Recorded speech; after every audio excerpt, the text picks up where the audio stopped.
about the future. Que sera, sera. Wait.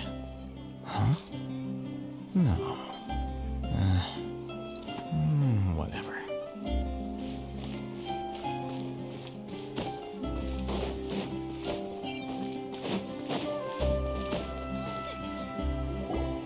This is our current abode. Ah, Fremine, you're home. Where did everyone else go? I have some new friends that I would like to introduce. Oh, they all just went out a moment ago.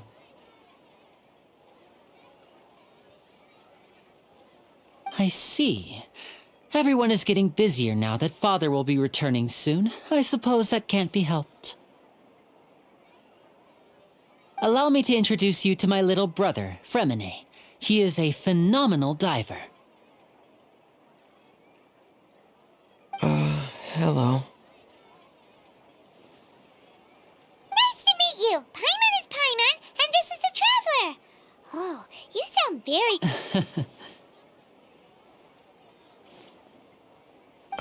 Lenny, could you come here for a moment?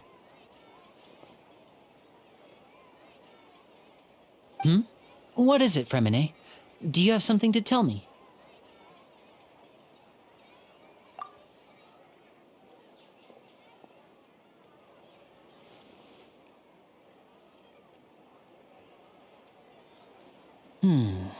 Okay, I see. Is everything all right? Oh, it's nothing. We were just discussing a little housework. Sorry for the interruption. Oh, before I forget, the Traveler and I collected more materials to make magic pockets. Were you able to get any, Fremine? Yes, I went diving and gathered lots of materials. I was about to give them to you. That's our Fremine, always quick with the underwater work. All right, I'll take these to the workshop.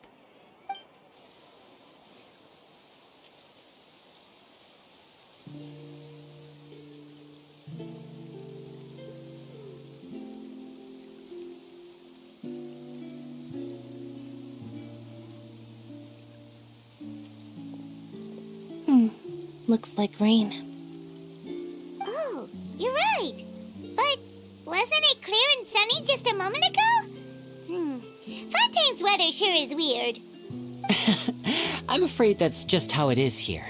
It often rains on days where there are trials being held in the Opera House, but don't worry, it'll clear up soon enough. What's wrong, Fremine? There's a legend about the rain that I tend to believe. It's said that a dragon of water once resided in Fontaine. Though we don't know where the dragon went, every time it weeps, the skies will cloud up and pour out rain. When I was a child, my mother told me that if I wanted to go outside and play, I should yell toward the sky at the top of my lungs. Hydro Dragon! Hydro Dragon! Don't cry! If it's an elemental dragon, then having the power to make it rain wouldn't be very unusual. Let Paimon try something. Hydro Dragon, don't cry!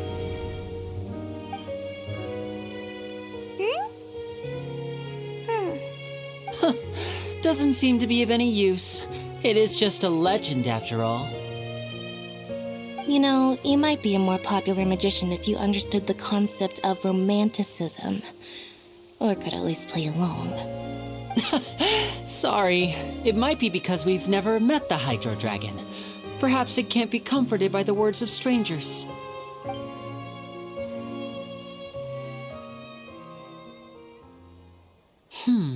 It rained for longer than I suspected.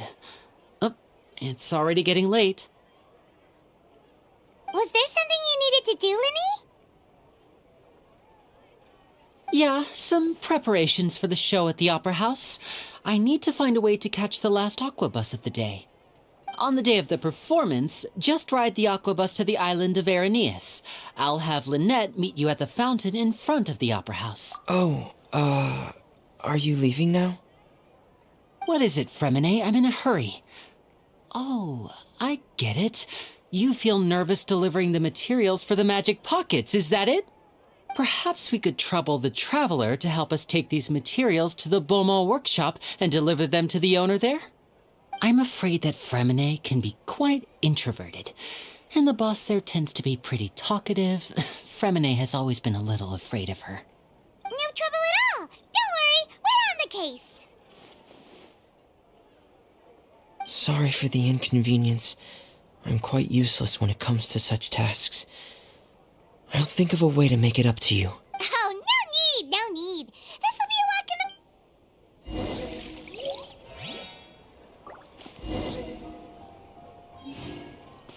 the...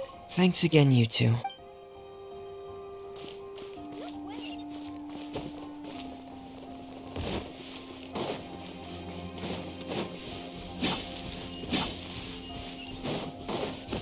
Yep. Yep.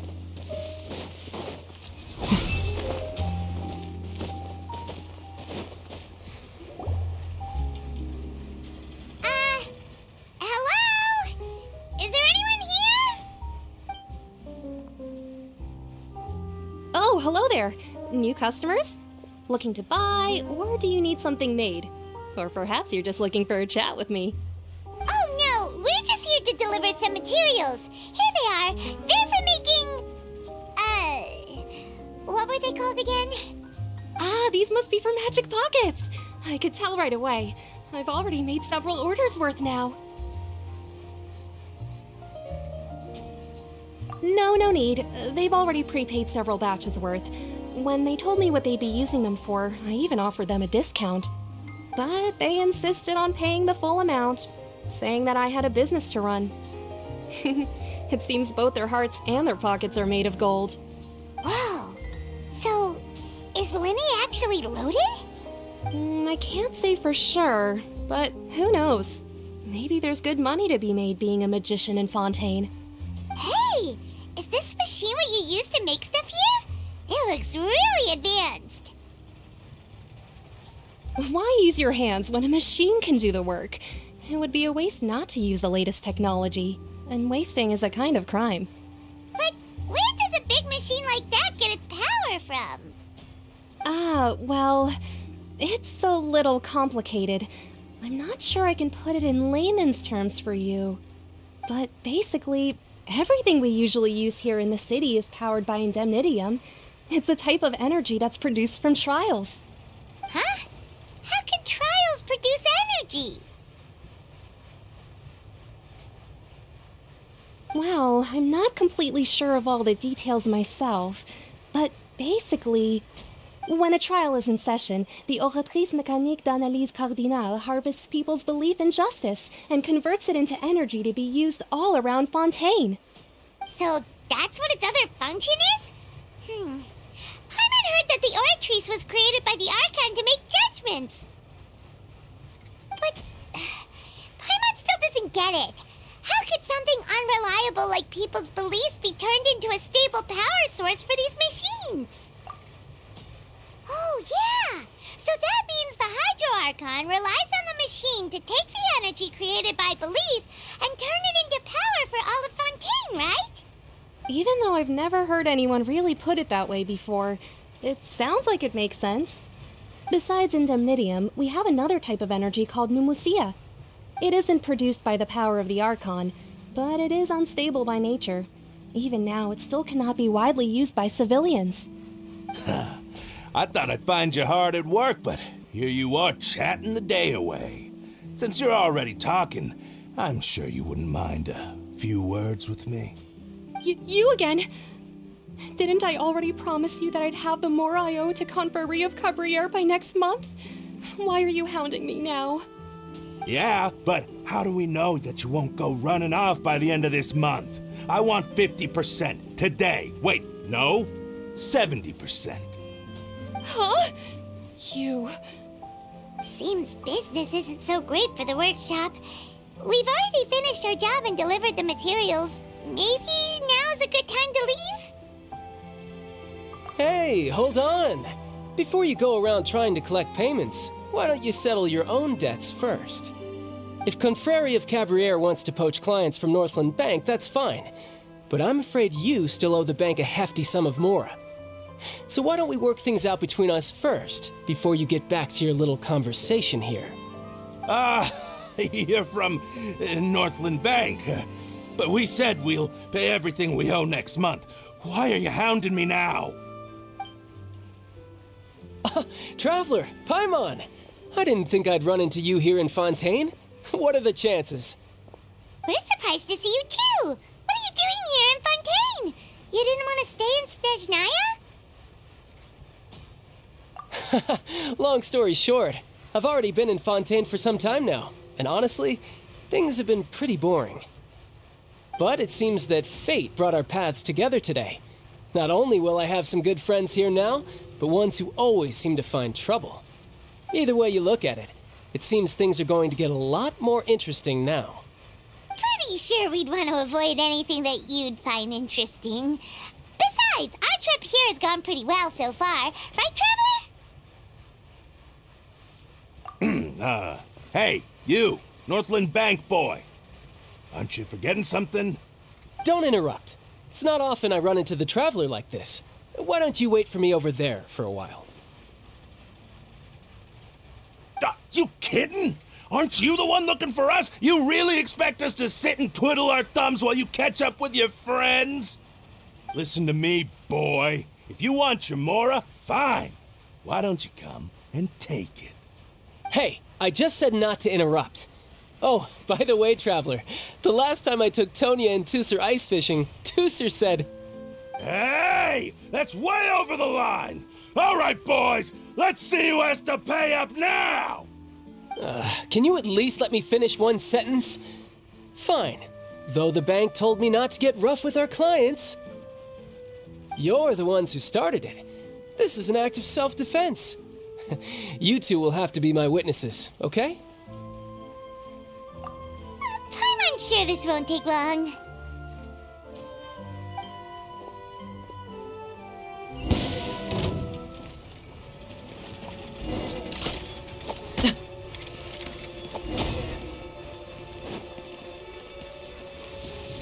Riptide!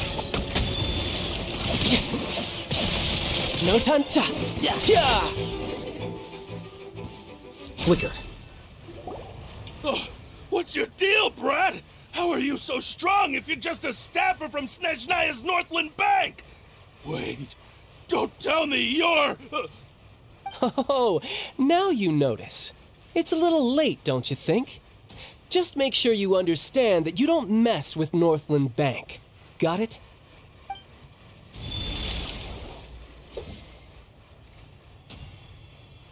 Huh? Now's my chance!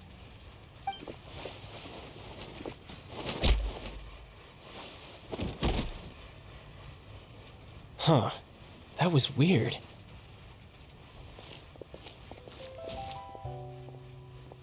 I'm not sure. It's as if I suddenly lost control of my hydro powers when I needed them. Maybe there's something wrong with my vision? Strange. How could that happen? First time Paimon's ever heard of someone losing control of their vision. Never mind. It doesn't matter. If I want to stay sharp, I shouldn't be relying too much on my vision anyway. Besides, I always have my delusion in case I need it. So what are you doing in Fontaine, child? I don't see its work for Northland Bank. Well, I guess it's because I've been in a bad mood lately. Huh? What kind of reason is that? Wait, since when do you feel down about anything? I don't know. Maybe I still have a lot to learn about myself.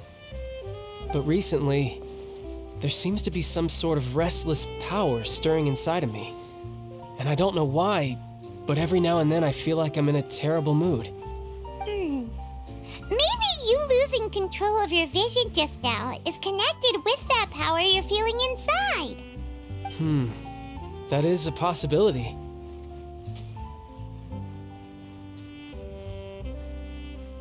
I can't remember if I ever mentioned it before, but when I was 14, I fell into some unknown abyss. It was during that time I learned nearly all of my abilities. The one who took me under her wing and taught me was named Skirk. She was always quiet and very mysterious. Nobody knew where she came from or what she had been through, and she was always very strict when teaching me combat techniques. One time, I asked her why she was willing to take me on as an apprentice. From what I could make of her answer, it was because I had awakened it, and traces of it remained on me. She said that all my combat training would be useful in the future. But what is it? What did you awaken? She never explained that, but my guess is that it's related to a dream I saw when I had just fallen into that abyss. In my dream, I was in the deepest depths of the sea, and the boundless seabed was all around me. But in front of me appeared a whale that was so massive, I felt like I couldn't breathe. A whale? Oh, that sounds familiar! When we fought against you before, you summoned a huge whale that seemed to leap at us. Is that the one? That's just an abstract form of a whale that I create using my elemental powers. It takes that shape because the scene I dreamt of the whale has always been stuck in my mind. I'll never forget it.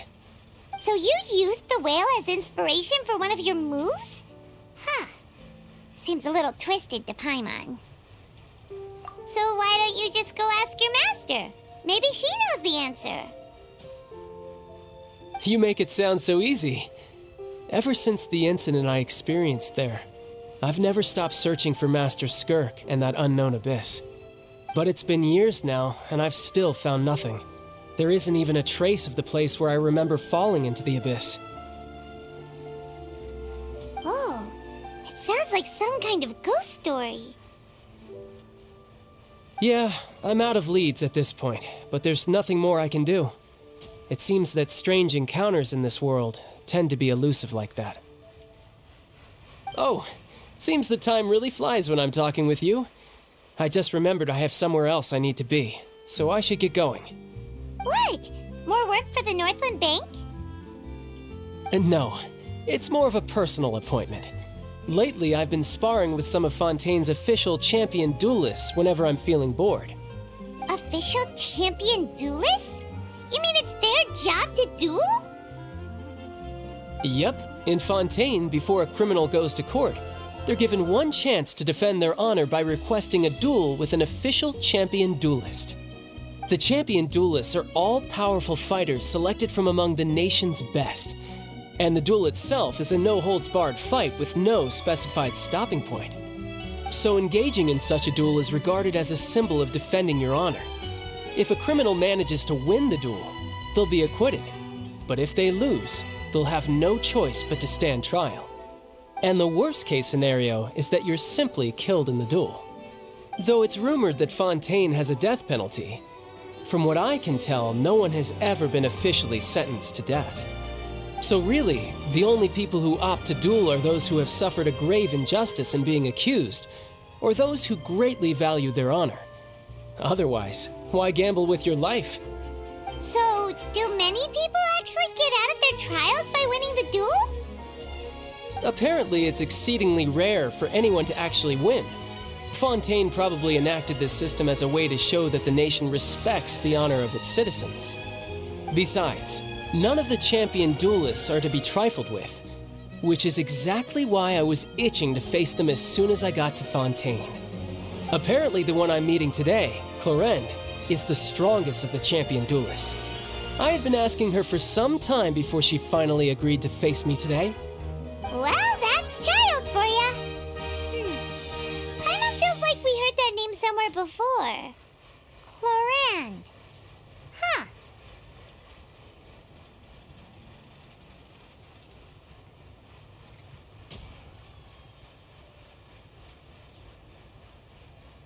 Oh, before I forget, I want you to have this. Huh? Your vision? You're seriously just giving it away? I'm just worried that it could become uncontrollable again. I'd be pretty upset if it got in the way of my duel, so I think I'll be better off without it for now. Besides, I just need you to hold on to it for a short while. I'll come retrieve it when I have some time later. Paimon knows knows what you're up to. You just want an excuse to come talk to us again, don't you? Whatever gave you that idea? I'll be in touch later.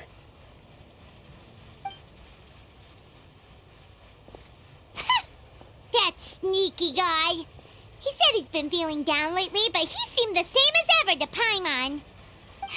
Well, seems we don't have much to do for now. We might as well walk around and see the city before Lenny's performance.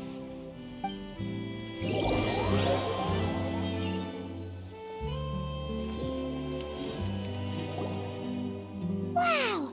Who could have seen that coming? The reporter who was barely around for most of the story was the murderer all along! Sorry. Paimon was just surprised, that's all. Whew. Paimon never saw that twist coming. The murder mystery novels here are amazing! The whodunits here in Fontaine are a lot different than the light novels you see from Yai Publishing House.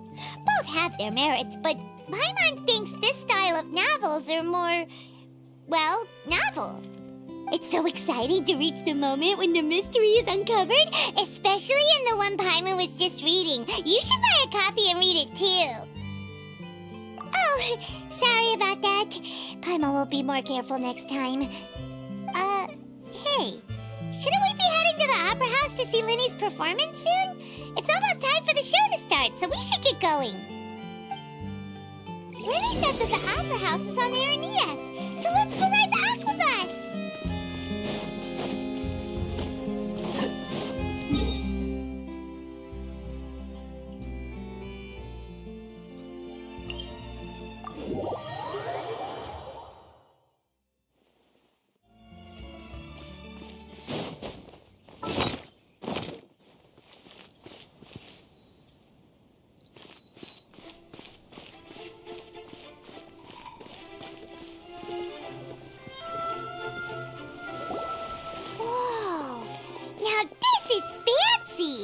The Opera Epiclese. What a place to hold a performance! No wonder Linny and Lynette were looking forward to it. Huh. Looks like there's a lot of people standing around the fountain up ahead. O Archon, please bless us with a bright and healthy child. We pray. I don't know why you always feel the need to ask so much. I'll be happy as long as our child is healthy and lives a peaceful life. I guess if they're our kid, then there's no doubt they'll turn out smart. Maybe this is one of the customs in Fontaine. There sure are a lot of couples here. Vache.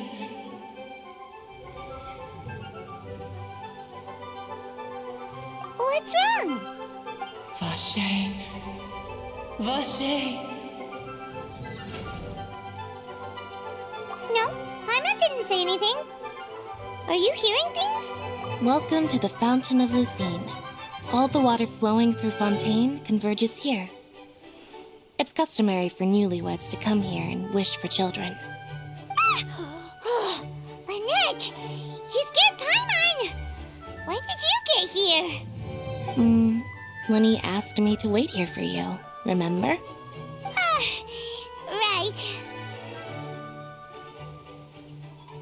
What do you mean? There are a lot of people here right now.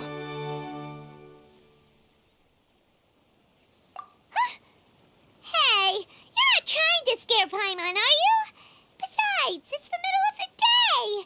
It's not the time for eerie things. I see. I might be able to tell you something that could help explain the voice you heard. In fact, you might not be imagining things at all. I suspect that what you heard is a result of your hypersensitivity to the hydro element. Others in my family have had similar experiences. It's because of his sensitivity to the hydro element? But what would hearing a voice have to do with elemental power? When do you cry, Paimon? Wait, what? What does that have to do with anything? Just answer me. When do you cry?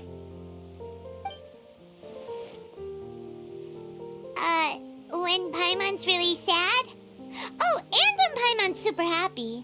Oh, and also when Paimon's really, really scared. Then you should understand that tears contain your most intense emotions. Like I just mentioned, the Fountain of Lucine is where all the flowing water in Fontaine converges. Even the tears that fall to the ground will eventually gather here. So maybe what you heard was the intense emotion coming from someone's tears. So, what did the voice say?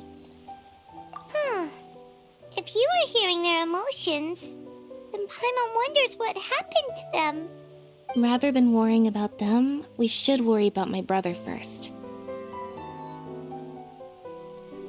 Don't let that calm look of his fool you. He tends to get pretty nervous just before a performance. So chatting with Linny might help him relax a little before he goes on stage. Oh, right. That makes sense. Let's go in and see Linny.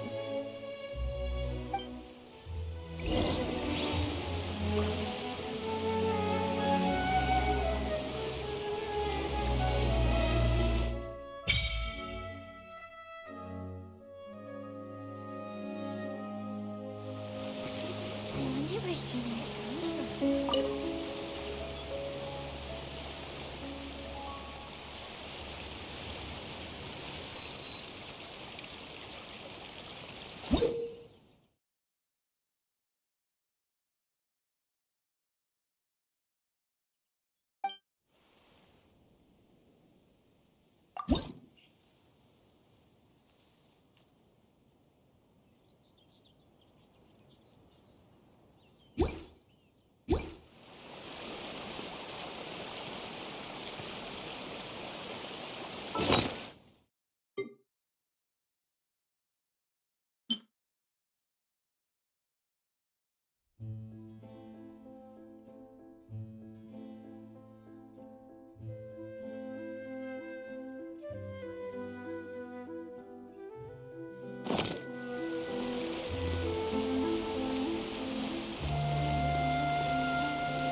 Traveler and Paimon, good to see you.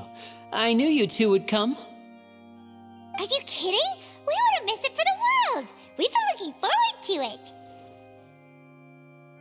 it. I can tell, judging by how early you've arrived. But you're actually right on time.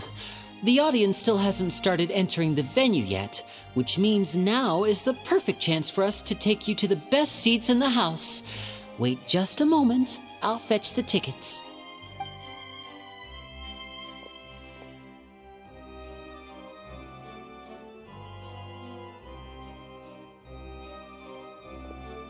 The Opera House has assigned seating, so you always have to make reservations. I've already reserved your seats, and here are your tickets. Ooh, front row seats! Thanks, Linny! Don't mention it. There's no need to keep thanking me. Hey, Linny! Could you come over here and take a look at this? Oh, I'll be right there. Seems there's an issue with the stage props over there. That's Cal, my assistant, calling me. I'll go lend him a hand.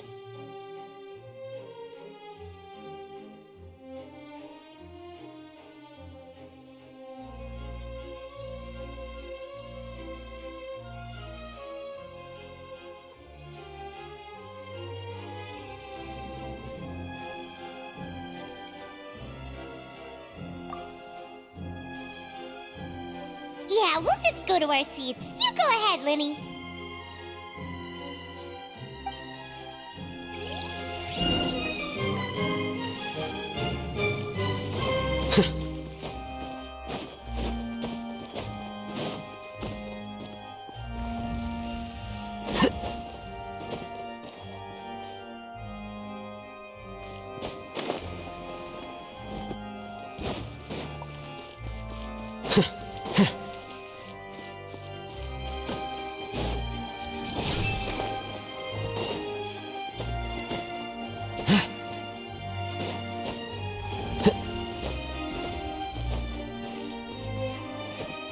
Yep.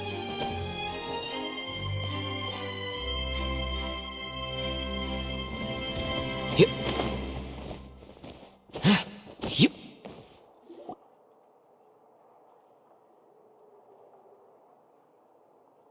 Oh, these should be our seats. Come on, let's sit down.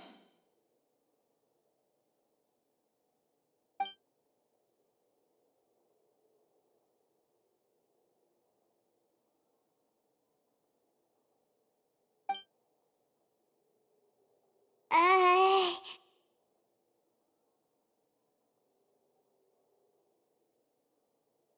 Uh...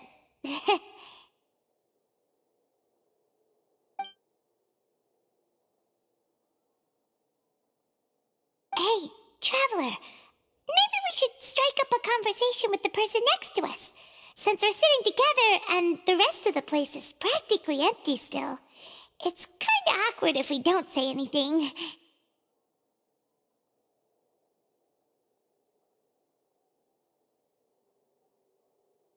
Ah, you little... Of course you put this on Paimon. Excuse me, I did not realize you felt awkward. I am terribly sorry. I would be perfectly happy to chat with you if that is what you would like. Oh, so you heard all of that, did ya? Boy, you sure have good ears. Paimon thought she was keeping her voice down. Wait, that's not it. Paimon's... Sorry. Paimon's the one who was being rude, talking under her breath like that. So, let's talk, but, what should we talk about?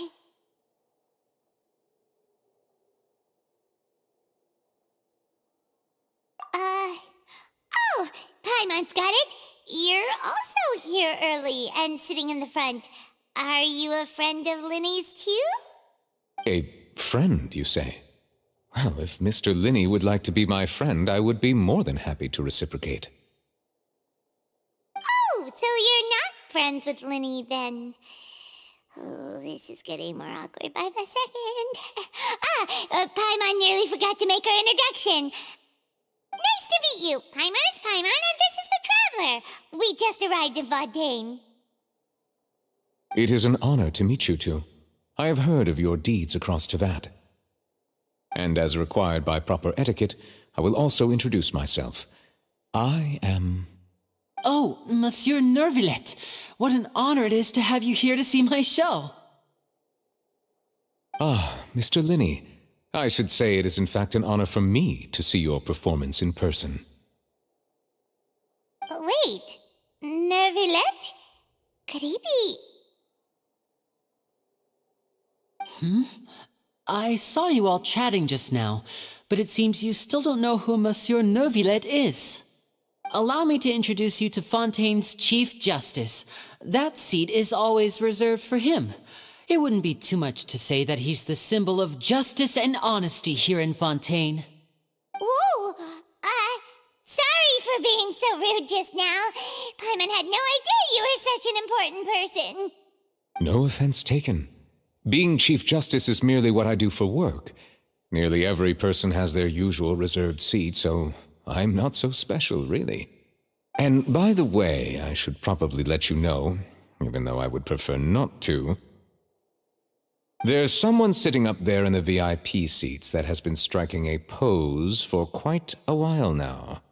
I believe she is trying to give you a most elegant and impressive first impression. So I think you should take notice of her sooner rather than later, otherwise she may become flustered.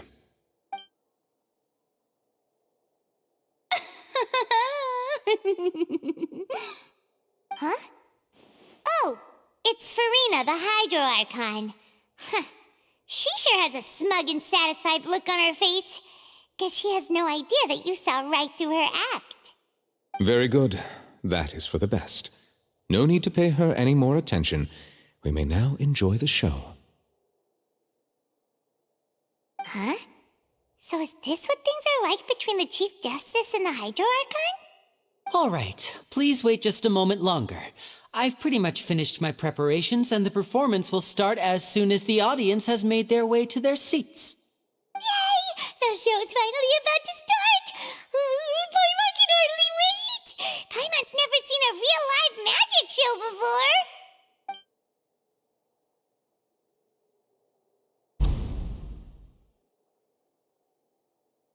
Oh! They're dimming the lights! The show must be starting!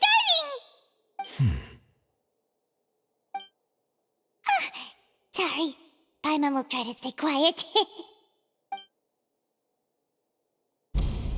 Welcome, one and all, to the Opera Epiclese. I am the star of today's show, Linny.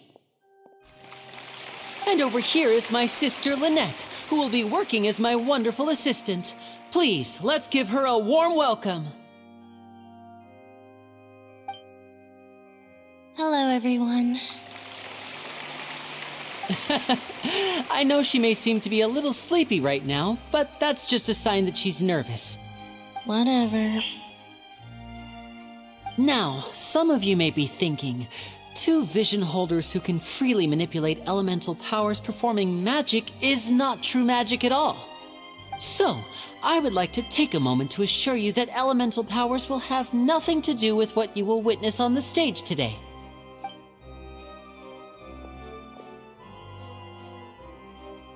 Both Lynette and myself have removed our visions for the show.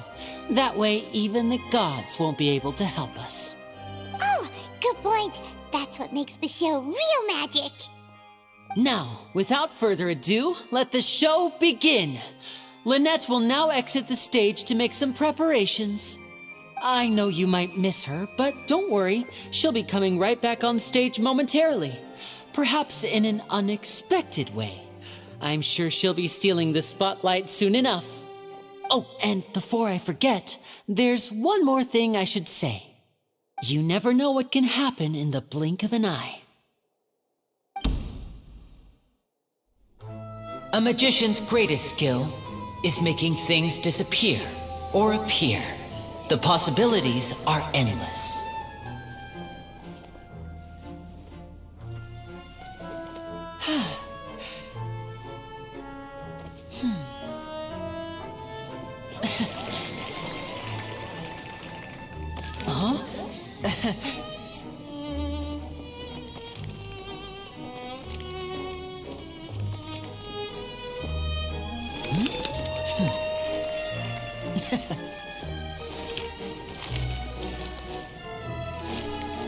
But this isn't what you came for. These little tricks, you've seen them all before. So it's time for something truly extraordinary, don't you think? This one's a little tricky.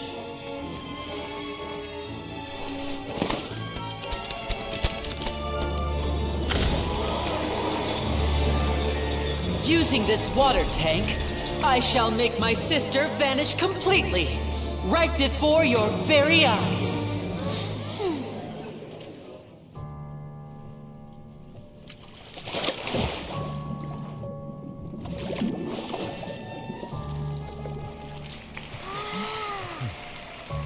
It's actually quite simple.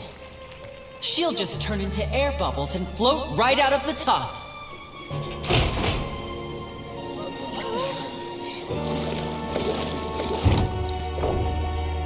Oh no! I told them to check all the props carefully. With the lid on, even air can't escape. An amateur magician would be getting very nervous right around now. Luckily, it's me on stage, so let me show you what a true virtuoso can do.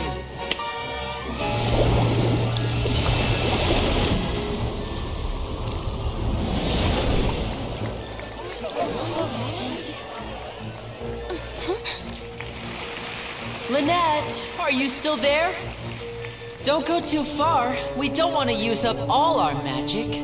Hi, I'm back. Uh-huh.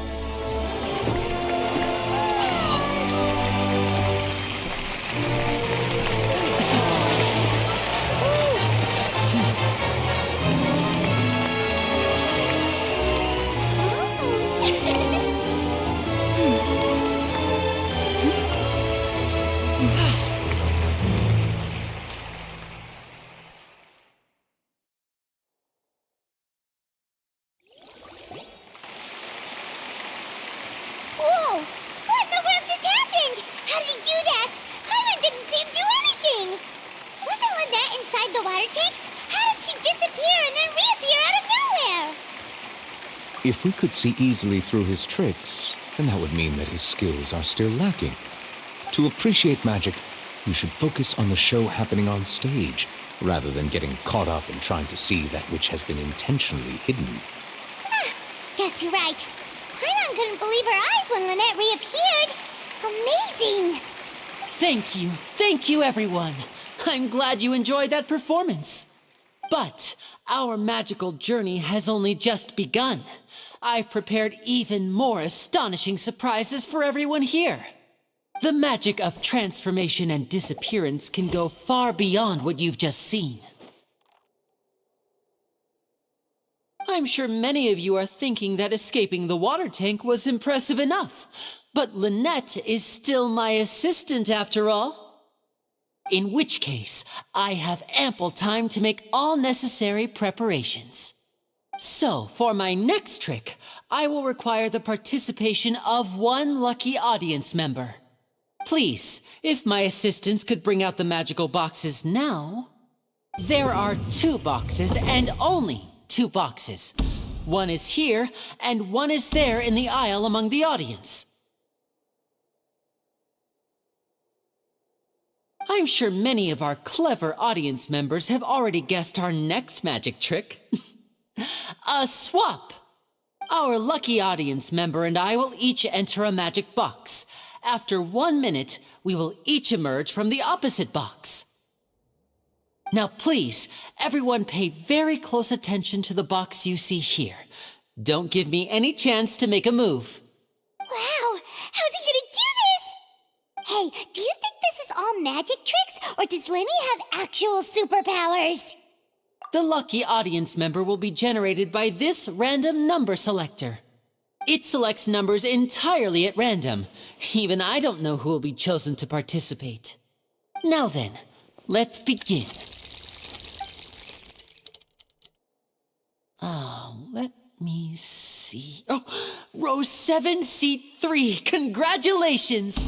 You now have the chance to experience magic firsthand for an entire minute. Please, come forward. My assistant will take you beside the magic box. I'm sorry, it might be a little cramped inside, but no need to feel nervous. We've carefully arranged everything for you to be as comfortable as possible. You don't need to do anything, but no matter what strange things may happen, don't come out of the box. If the magic is interrupted, who knows where you might end up? You might even find yourself in the Fortress of Meropide. Oh, okay. All right. Before I enter the magic box, there is one more thing I need to ask the audience to do. Could you all give me a countdown? Like this. 60, 59, 58. Just keep counting down. You can go a little faster or slower if you like.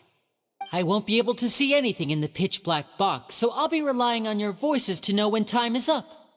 Oh, and no tricks now. If you quickly count from 60 in just 30 seconds, then I'll be in a tough spot. Ooh! Paimon kinda wants to count faster after hearing him say that! No, that won't do. I can see it in your eyes. You still can't be trusted. Let's practice together. Come on, repeat after me. 60, 59, 58. 60, 59, 58! That's right, perfect. Keep it going. All right, I'll see you all on the other side once you've finished counting.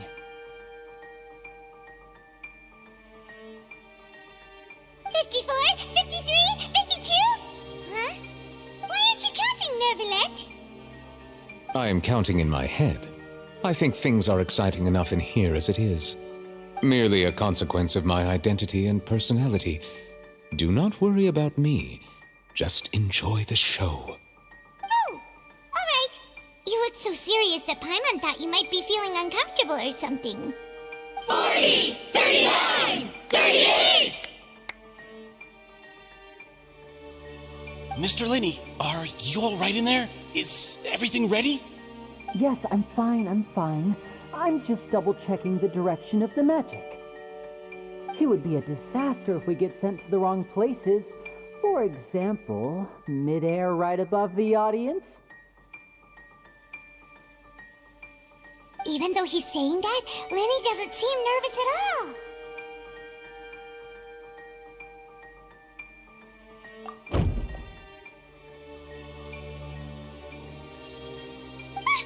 What was that noise?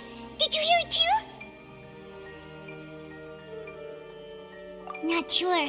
Anyway, it doesn't seem like anyone's worried about it. 25, 24, 23!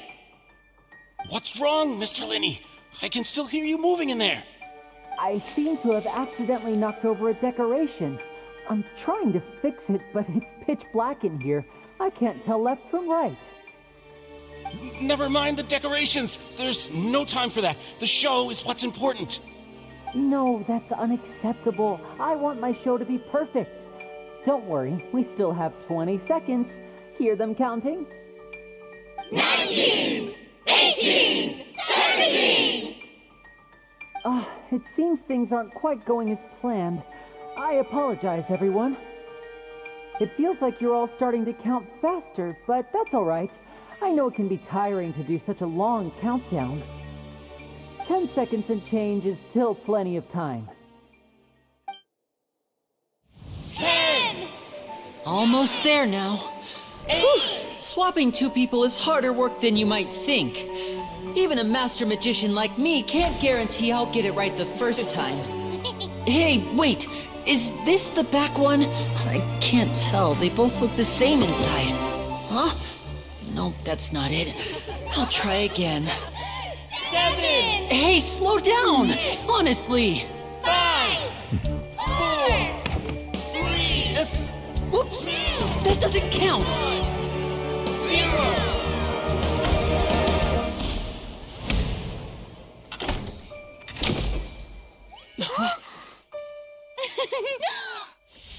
Ta-da!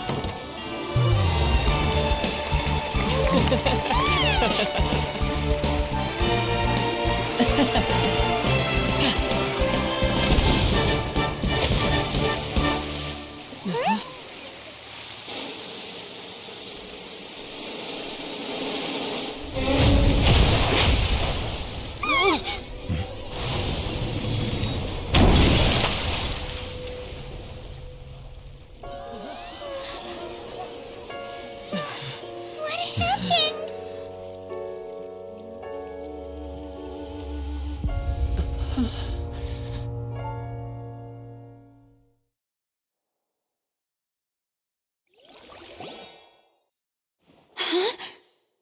Is this part of the show? Mr. Linney, you're going to use magic to fix the stage now, right? What happened? Oh no. Maybe this isn't part of the show. The girl was still in that box, right? This performance is over. Medical staff with me. Guards, secure the scene and detain all the performers. Seal the exits. No one is allowed in or out at this time. Yes, that's right. If this was just an accident, then we must investigate the cause. But if this was all part of some scheme, then those accountable will not escape the judgment of the God of Justice. No need to be alarmed, you two. We'll get to the bottom of this soon enough.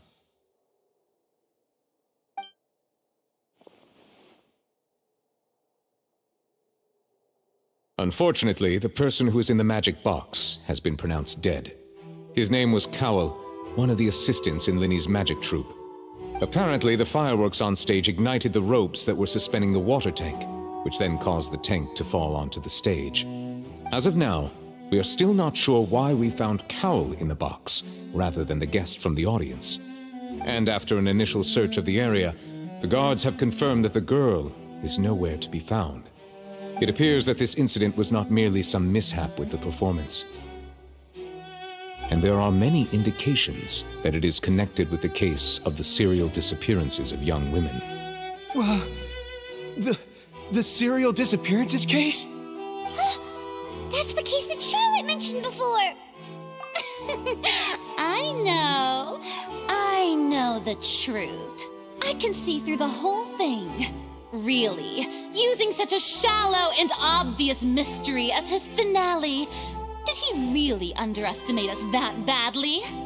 I say that our powerful magician, Mr. Linney, is now the prime suspect for the serial disappearances case. Huh? Why me? This whole thing was an accident. Oh, this all occurred during your magic show, did it not? The missing girl disappeared after being chosen, did she not? The deceased is one of your assistants, is he not? Now that I think about it, that whole speech about magicians making things disappear was nothing more than a provocation, a bald-faced challenge. That can't be right. How can Linny do this? He was in the box on the stage the entire time. We can even hear his voice. Besides, before the show, he told us that he would like to catch the criminal behind the disappearances. He couldn't possibly mean catching himself. Save discussion for a later time, please. Lady Farina, may I assume that your comments just now constitute an accusation against Mr. Linney and his associates, and that you are pressing charges? I just think that I think it might be a little early to talk about formally pressing charges. But what Lady Farina said just now makes perfect sense. Looks like she's gonna personally deliver justice. A kidnapping and murder carried out under the cover of a magic show. Lady Farina said it all. Of course, my dear people. But what excites me even more than the obvious truth before our eyes is the opponent I'll be facing. That's right. I mean you, Traveler. You'll support Linney, won't you?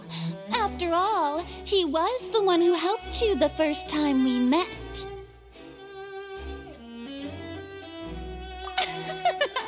Then there's no problem at all. You know, the Traveler and I already had a duel the first time we met. But with Linney's help, our little duel ended in a draw. But draws really are the most boring possible outcome. So, no more draws. Between the two of us, there must be a clear winner and loser. And what better place to hold such a riveting showdown and decide the true victor than here, on the grandest of stages, the Opera Epiclese. It wasn't a draw. She obviously lost last time. I understand. Charges have now been pressed, and as such, a trial is in order. Well, Traveler, seems Lady Farina has set you in her sights. But putting her dramatic rhetoric aside for a moment, I would like to ask you, are you willing to act as Mr. Linney's attorney and defend him in this case? Very well. The trial will be held a day from now in the Opera House. Both sides may investigate the scene to build their cases and search for the truth. Linney and his troupe are all potential suspects and shall remain within the Opera House. The audience may begin to leave in an orderly fashion once they have been cleared by the guards. A day isn't that long. Let's see what kind of case this big-shot outlander can build in such a short amount of time. I'm really quite looking forward to hearing it.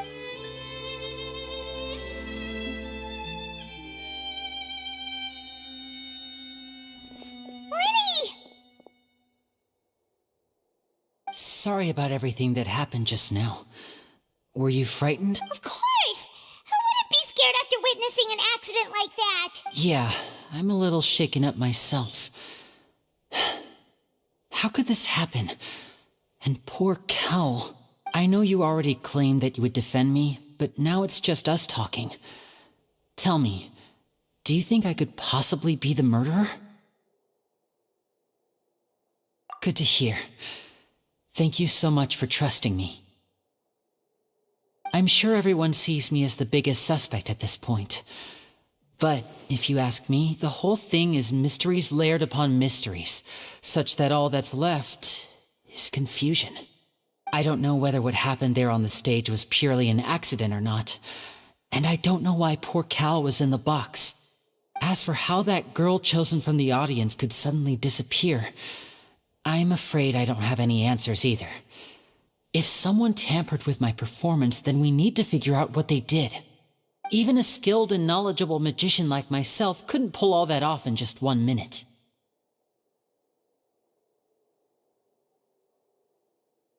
Which is precisely why we need to investigate! As this book says, the impossible could not have happened. Whatever happened must have been that which is possible.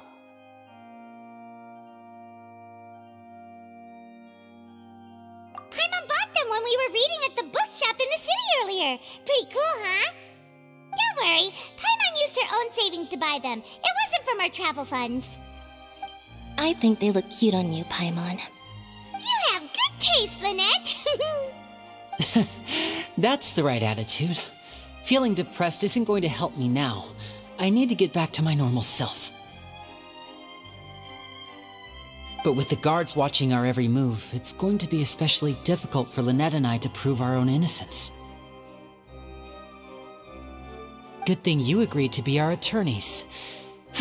Thanks for that. We'll be counting on you. Yes, thank you so much. Yeah, just leave it to us.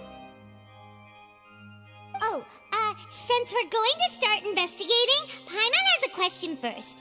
Where did Lynette go during the performance?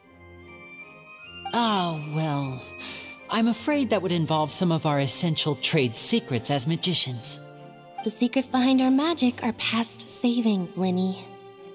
I suppose you're right. The truth behind our tricks is going to be important evidence that will be weighted during the trial. 'Tis truly a pity. As a magician, our magic show is a work of art. We've poured countless hours and spared no effort in perfecting it. But if revealing our secrets will help you uncover the truth behind what happened, then it will be well worth it. We should go somewhere else if we're going to discuss our magic tricks. We'll go speak with the guards, and in the meantime, you can go investigate the stage and the seating areas. Alright, let's go have a look while the investigation teams are still here. Detective Paimon is on the case!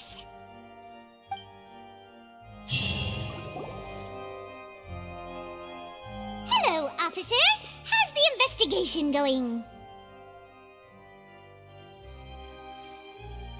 Ah, I see. You must be the traveler that Lady Farina mentioned. Listen, I'll be perfectly honest with you. I'd avoid getting mixed up in this whirlpool of a mess if I were you. Huh? What do you mean? Come with me and you'll see. The deceased is one of Linny's assistants, named Cal. Even though he hadn't joined the troupe long, he was hardworking and everyone generally liked him. The assistants are usually in charge of setting up and inspecting the props, as well as assisting with the show and keeping the crowd engaged. As you probably saw when you were in the audience, the water tank suddenly fell and smashed the box with Cowl inside it.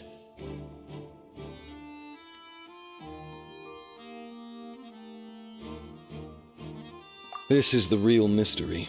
We've already searched the scene and were unable to find any traces of the girl. However, if you look carefully, the box was positioned directly under the water tank. The ropes holding the tank were then burned by the pyrotechnics on stage, causing them to snap. All these factors lining up so perfectly makes it hard to see this as a mere accident. If anything, the more logical explanation is that the whole incident was intentionally planned, and Linny is the most likely person to have access to all these areas. But he doesn't have a motive. Are you both good friends of his? Well, you can't say we're good friends, but we've known each other for a little while. So in just a short time, he was not only able to win your trust, but even convince you to act as his attorneys. I know there's no such thing as magic. The real trick of a magician is holding the audience in the palm of their hand. I've seen a lot of cases, and I can tell you that people are the least reliable kind of evidence. Sorry, I tend to be pretty straightforward. Just know that I'm warning you for your own good. Anyway, you may investigate the scene of the crime yourselves if you're curious. Who knows, maybe you'll be able to come up with some new evidence.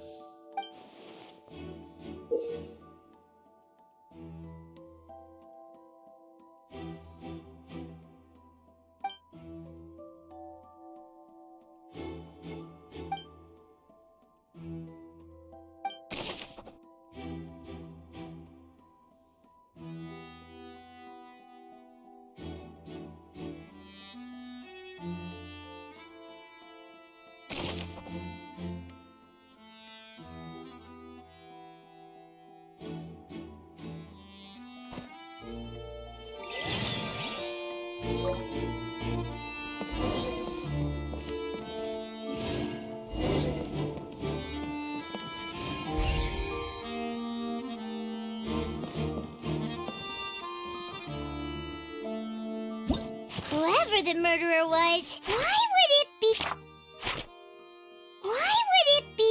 him?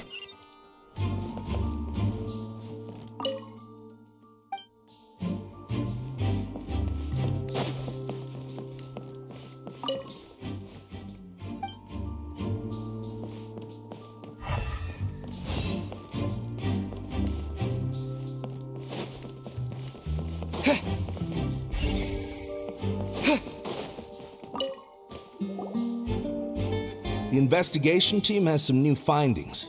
Turns out there's an issue with the random number selector after all. See, I told you. What if the machine picked some big guy's seat? You think the murderer would have still made his move then? Sorry to interrupt, but we're helping Linny and Lynette with their side of the investigation. What were you saying about the number selector? There's something wrong with it? You're trying to help them? That'll be a tall order. Linny used the machine to pick a random member of the audience during his performance, right? The lucky girl that later disappeared. Well, we thought there might be a serious problem with the machine, so we had it taken away for further inspection. It turns out that the seat number it picked wasn't random at all. The machine picks that same number every time. I'm sure you already know that you have to make a reservation in advance to get a seat, regardless of whether it's a trial or some performance. In other words, Linny knew who would be sitting where from the very beginning. That much checks out. Linny reserved our seats for us too. Bet you see why I was saying it'd be tough to make a case for Linny.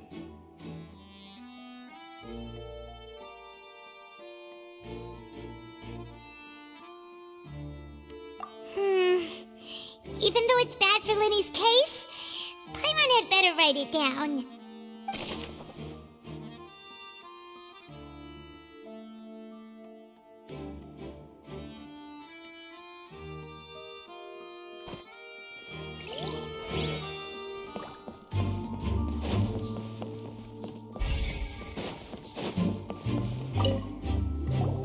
So this is the rope that broke and caused the water tank to fall. The rope looks pretty durable. How can it be burned through so quickly by fireworks?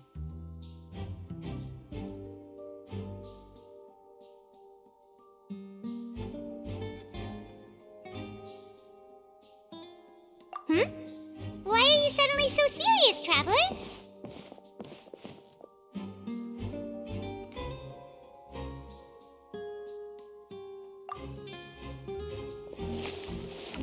Whoa! Look! it was burned away, but there's still a little bit of it left.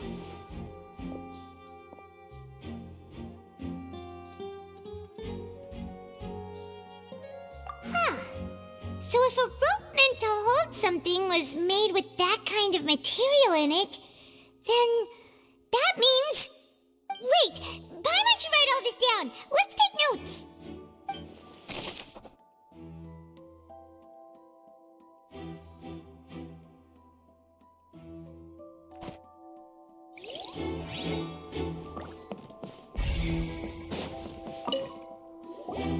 Hello there. What are you investigating? Oh, this location has also been cordoned off because the Magic Troop members are currently considered prime suspects. The investigation team is still collecting evidence. The seats were all booked in advance, so we were able to deduce the missing woman's identity by checking the guest list.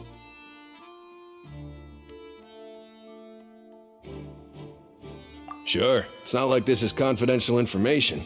We will publish it later anyway when we petition the public to help us find the missing person. Her name is Halsey. She's a painter from Fontaine who's made a bit of a name for herself. Apparently, she wasn't a regular at the Opera House, but she'd been feeling some pressure with her work lately, which made her decide to come see the magic show. The Magic Troop members all claim not to know her, and we have looked into her social connections.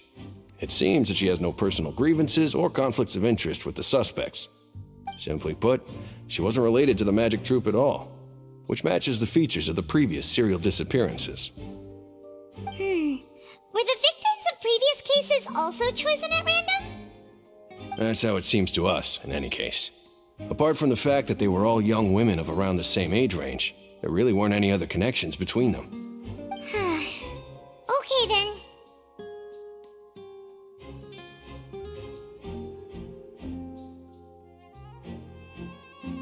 No need to be so formal. If you do happen to see the missing girl, please be sure to contact us. It is of utmost importance that we get to the bottom of these disappearances.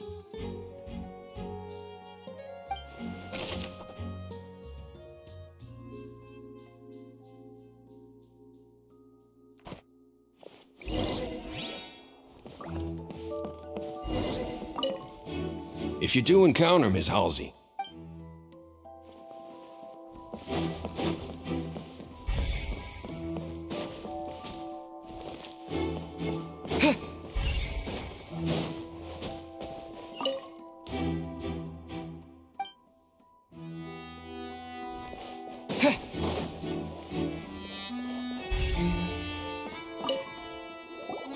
I see that you're investigating the area.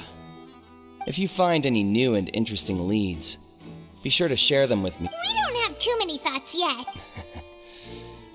Then why don't I tell you my hypothesis first? The way I see it. And I'll start it with that loud thud. The thud? Oh, you mean the sound that happened during the countdown? Yes, exactly. It wasn't terribly loud, but I suspect that most people heard it. It's just that everyone was awaiting the results of Linny's trick with bated breath, so no one paid it much mind. But now that the incident has happened, the thud has become an important clue. That makes sense. So, what do you make of it? I'm of the opinion that it may have been the sound of Linny's accomplice, Lynette perhaps, jumping atop the water tank or something like that. And when the pyrotechnics went off, she cut the rope, sending the water tank crashing down. Wait, wasn't the noise we heard too loud for that? Perhaps the balance wasn't right, leading to a particularly rough landing.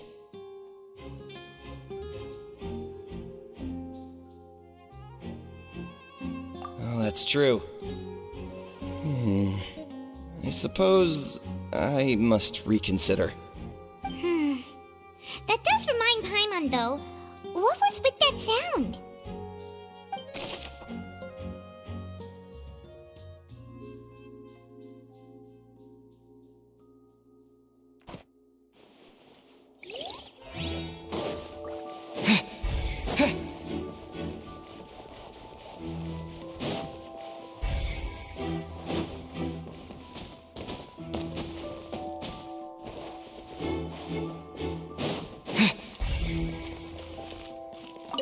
Lenny's still talking to the guards.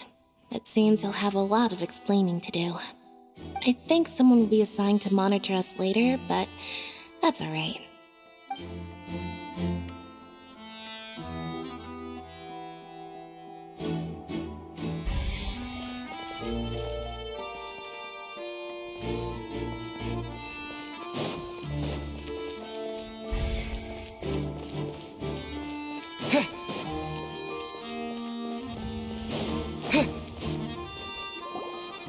Hey, you! Yes, both of you! Over here! I've been keeping an eye on you for a while now. Huh? You mean us? That's right. If I'm not mistaken, you're also among those who wish to cut down the thorns and pursue the truth. No? And by the looks of it, you're not from Fontaine. Well, you're right on the more about that one, but who are you? Have you never heard of the Spina di Rosula? From mediating disputes and providing protection to solving conundrums, you name it, Spina di Rosula does it. And I, Navia, have the honor of being its renowned president. Though those who play by our rules call me boss. I'm Silver, her attendant. Pleased to meet you. And I'm Melus. Demoiselle's various daily needs and affairs are under my purview. Huh? Boss? Demoiselle? What gives with the names? Well, I am the second generation president. Malus and the others are still used to my previous title. My apologies, Demoiselle. Should you prefer, boss, I will endeavor to use that instead. No need. You don't have to call me boss. Just Navia is fine. Okay, if you say so. Not that we're members of Spina di Rosula anyway. All merely trifling details. Never mind. Now, back to the situation at hand.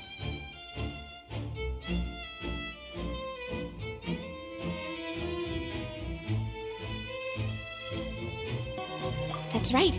I've always kept an eye on the serial disappearance cases. My interest stems from a matter back from my father's time. Judging from the look of things, I find Linny an unlikely mastermind. Really? We think so too! That's why we're looking for clues now. But how did you come to that conclusion? Intuition, naturally. My unparalleled intuition.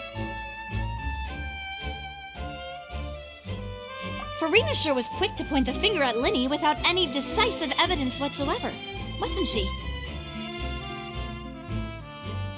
But that's not uncommon for her.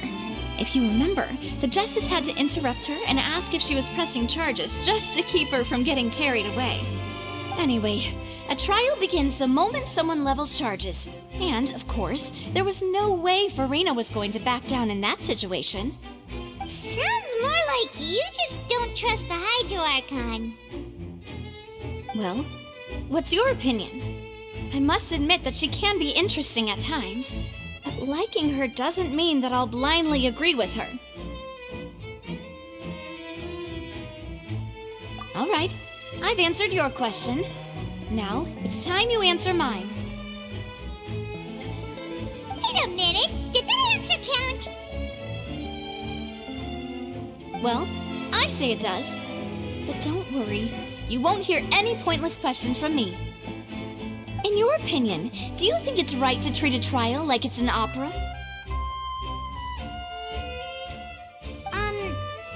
Well? And why would that be?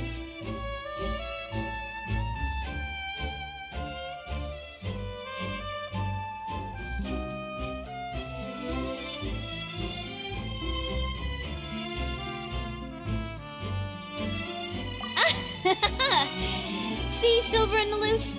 I told you they'd be different.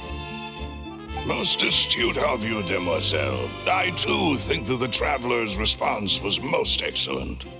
No matter how wonderful the script or how fervent the audience's expectations may be, the trials that go on stage here must be based in fact. And if that can be done, boss, then...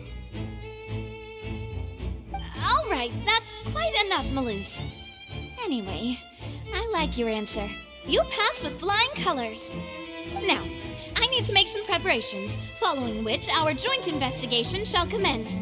You two shall be my assistants. Wait! Since when did we become assistants? Oh, well, I can be the assistant, sure. Or your companion, if you like. I'm really not that fussy. That's more like it. Far be it from me to brag, but I believe that Demoiselle's intuition will be instrumental in uncovering the truth.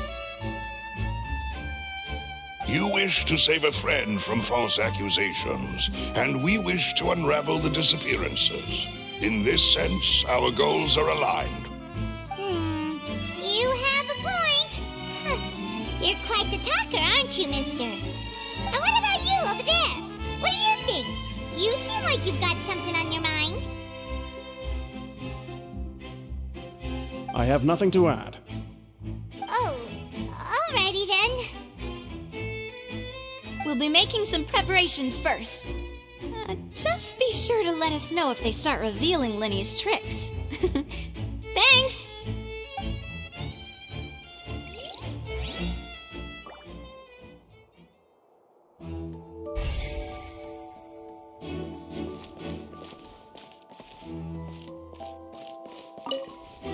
Speaking of that, I think magic shows would be very popular in Poisson. I can see that. Maybe I should try to learn some magic. If I could make things disappear, cleaning my room would be a cinch. You need not worry about such things, Demoiselle. That falls under my duties. Oh, right.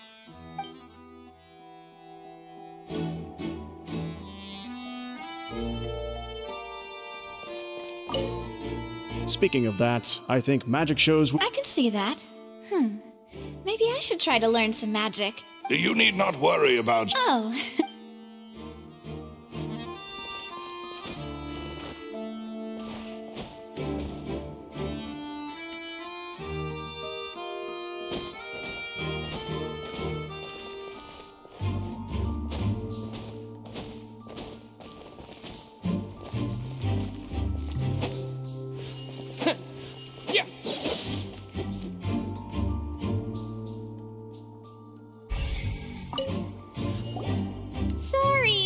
No one can freely enter or exit the Opera House at the moment. If you wish to leave, you must register your identity with us first. No, we're not leaving. We're representing Linny and Lynette as attorneys, so we're investigating the case. Were you always guarding this entrance? Yes, after the Chief Justice gave the order, everyone coming in or out must undergo a strict inspection. So, the missing girl couldn't have left from here, at least, not from that point on.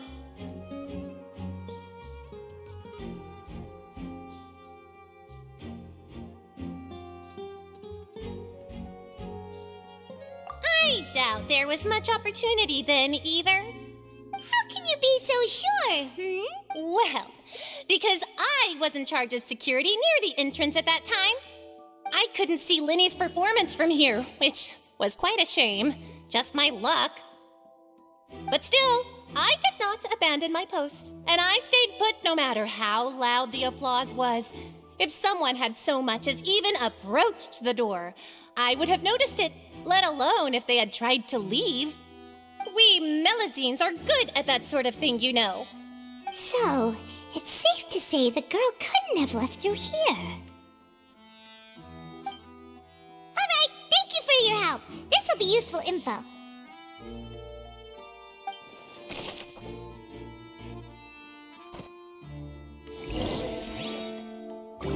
My apologies, but access to the venue is restricted at this time. Please register first.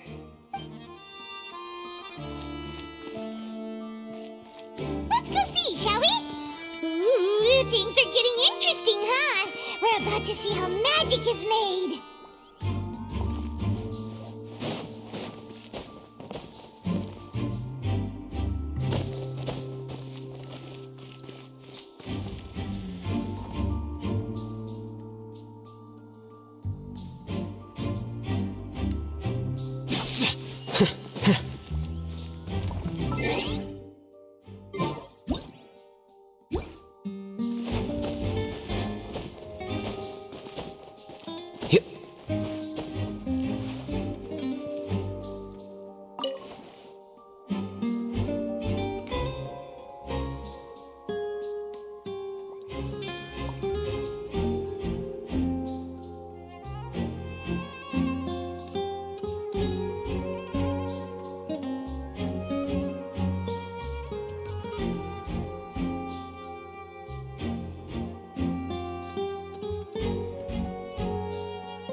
Understood.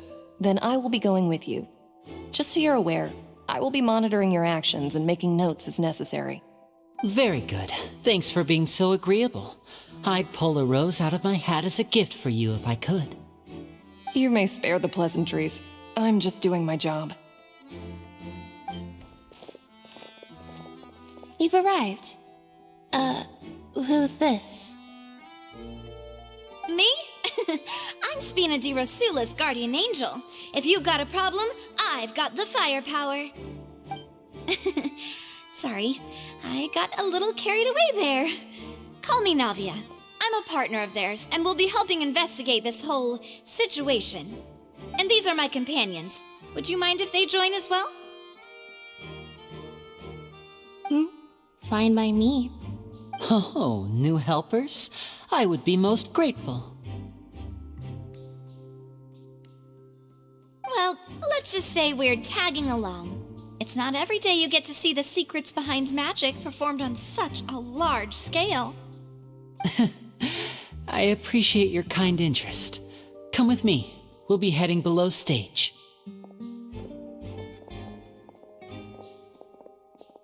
Huh? Below stage? Yes, a world of secrets is hidden beneath this magic box, prepared specifically for this switcheroo trick. But before I reveal everything, you should have a look first. Notice anything strange here?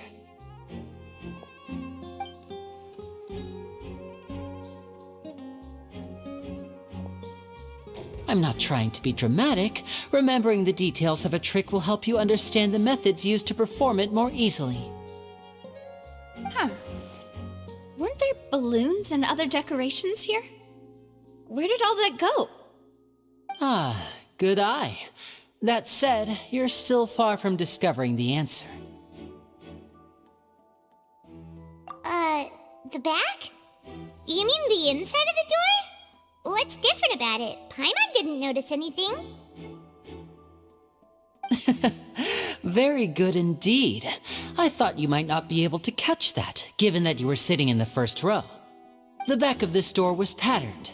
Those patterns are now gone, replaced by a smooth wooden board. So, if you put 2 and 2 together, what do you get?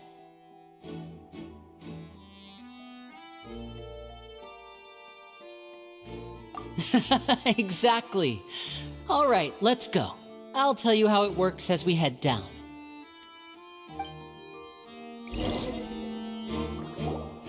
Oh, so there was a passageway under the magic box!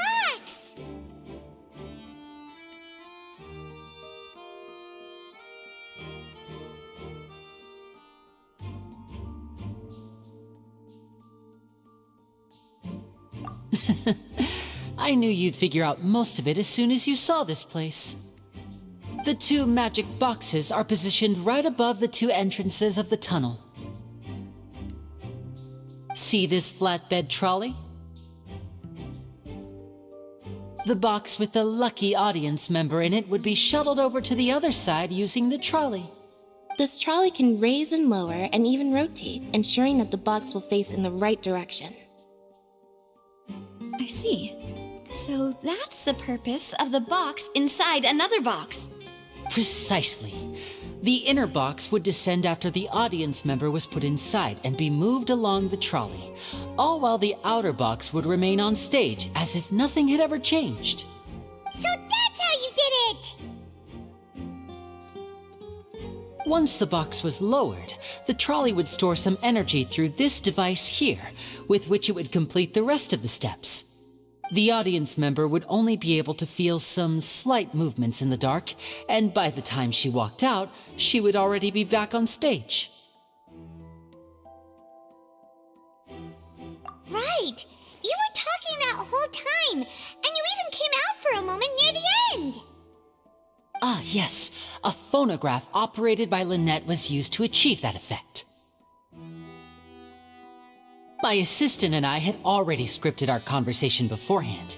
When the countdown began, I had already gone to the opposite box via a tunnel using that ladder. And what about Lynette? Where was she?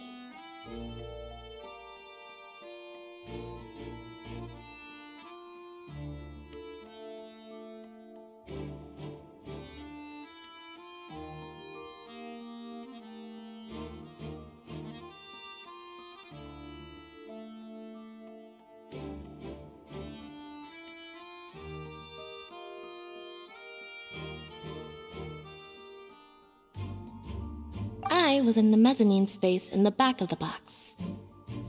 Oh, interesting! That's how we were able to coordinate Linny's lines with the assistant. And by the way, I was the one who walked out of the box at the end. I mean, we are twins. All it takes is a change of clothes and no one can tell who's who. And that's my favorite part of this trick. Only Lynette and I can perform it. So that's how it all worked! Wow, every detail you revealed was more amazing than the last! Lynette would briefly walk out of the box and then go back in, jumping into the tunnel and escaping before the box on the trolley could finish ascending. And then I walk out of the other box in the audience area, and the trick would be complete. The operative word here being would. But as you saw, Cal was in the box, not our audience member. She, on the other hand, mysteriously vanished. We really don't know how that happened. If not for that interlude, this would have been an astonishing trick. I probably never would have figured out how you pulled it off. And yet, to think that someone was able to use this magic trick to commit a crime. Could we have a look around? I think we can come up with some more leads. This is the scene of the crime, so Linny and Lynette are not permitted to stay here. I'll escort them back up. Yes, of course. No need to be so strict now. I won't disappear into thin air, you know. Thanks, everyone. We're counting on you.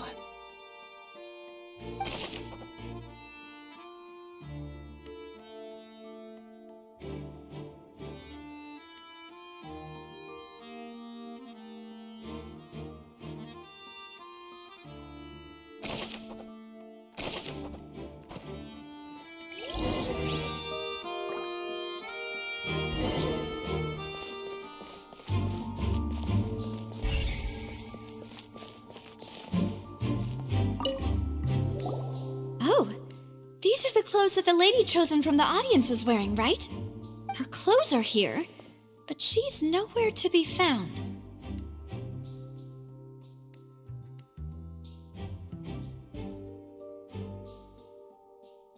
Right! And do you really need to do that if you're kidnapping them?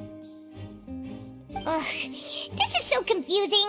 Paimon doesn't want to be a detective anymore.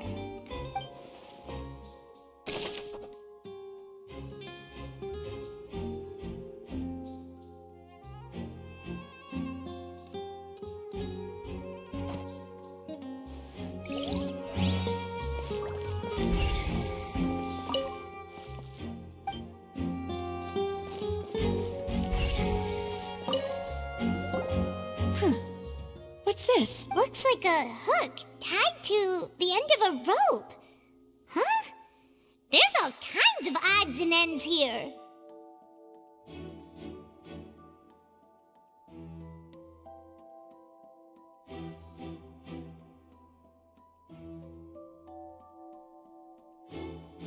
Perhaps it was a prop for a different trick. But why would it have been left here? Whatever it is, let's make a note of it first.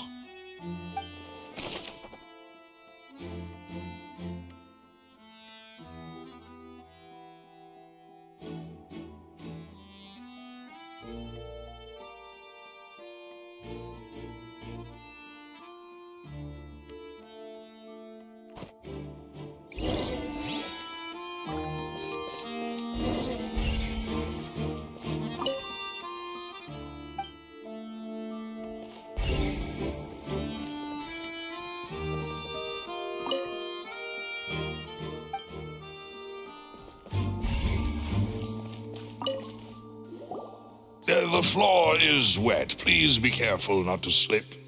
Speaking of which, why would there be water here?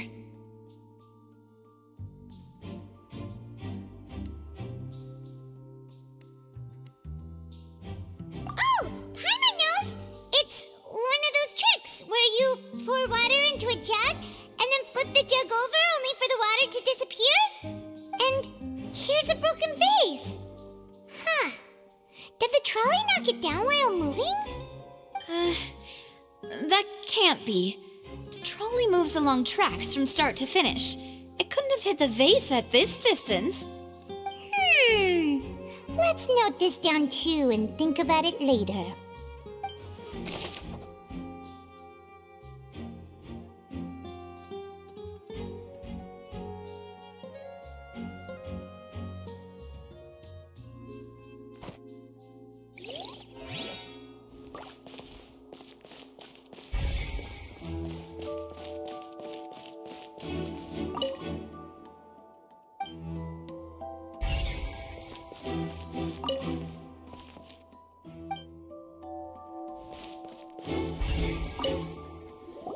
What is this place? It seems someone could fit through here. Could this have been the suspect's escape route? Alone, perhaps. But if they had to pull another person with them, the space would be too narrow. But there are no other ways in or out of here.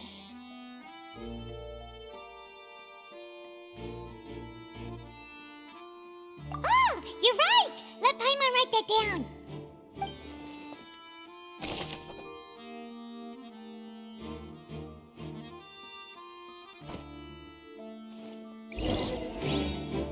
Seems we're just about done investigating down here. Yes, let's head back up.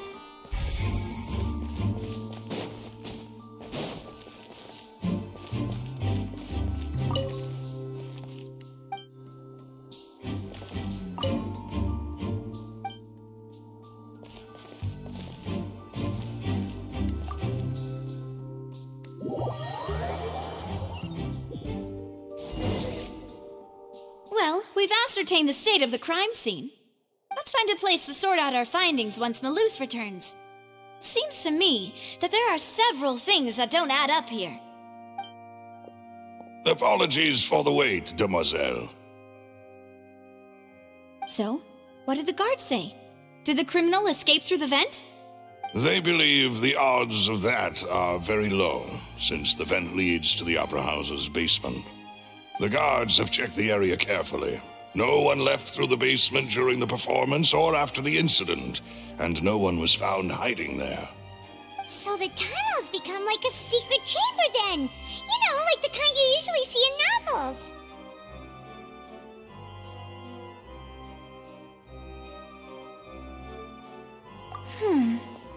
The plot thickens.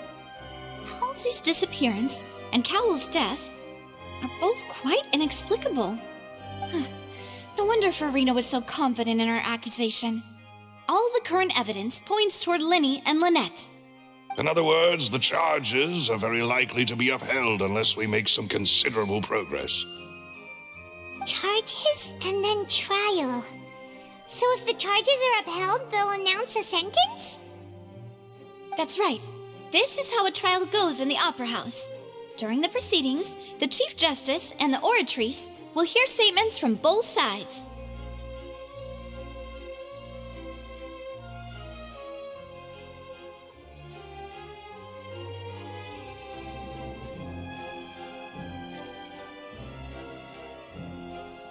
That's right. This is how indemnitium is produced. The statements from both sides, the defenses from attorneys, witness testimonies, and even the audience's emotions will all be projected on the Oratrice. To put it simply, it's as if the Oratrice has its own will, and is a judge in its own right. This also precludes any kind of favoritism on the part of the Chief Justice. Not that this has ever happened anyway. Once both sides have finished speaking, the Chief Justice will make his final decision. This, too, will be used by the Oratrice as a reference. Then, finally, the Oratrice will be consulted by officials. The result it returns is the will of justice itself. Huh? So that machine is the one that actually decides? Paimon thought Neuvillette called the shots. In practice, there is very little difference. Both have always come to the same judgment, which is why people have great faith in the Chief Justice. Ah, yes, the guards also asked me to convey that none of us will be allowed to leave this place before the trial. Huh? Because we've chosen to act as the twins' proxies. That makes us persons related to the case. They're concerned that we might be colluding with outside parties, or that we might find outside help to disrupt the case. And even if that were not so, it could prove problematic if we happen to spread key information about the case ahead of time. I'm ready to break out at any time. Whoa! There's no need for that! Paimon thinks they have a point. That said, are they providing food?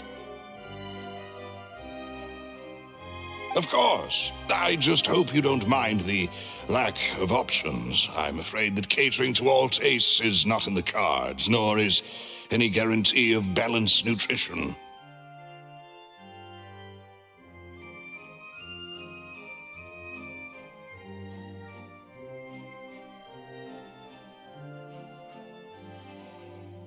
In that case, let's just sort out our findings together here. Pity. I was hoping to take you to try some of Fontaine's famous desserts, too. I mean, what better way to properly think through our findings than over some tea and sweets? Huh. Breaking out suddenly doesn't seem like such a bad idea after all. Just kidding! Paimon will still do her best, even if there are no snacks. What do you mean, no snacks? Of course we'll have snacks. If we cannot buy some, then we'll simply make some. Huh? Here? But how? Understood, Demoiselle. Everyone, please come with me.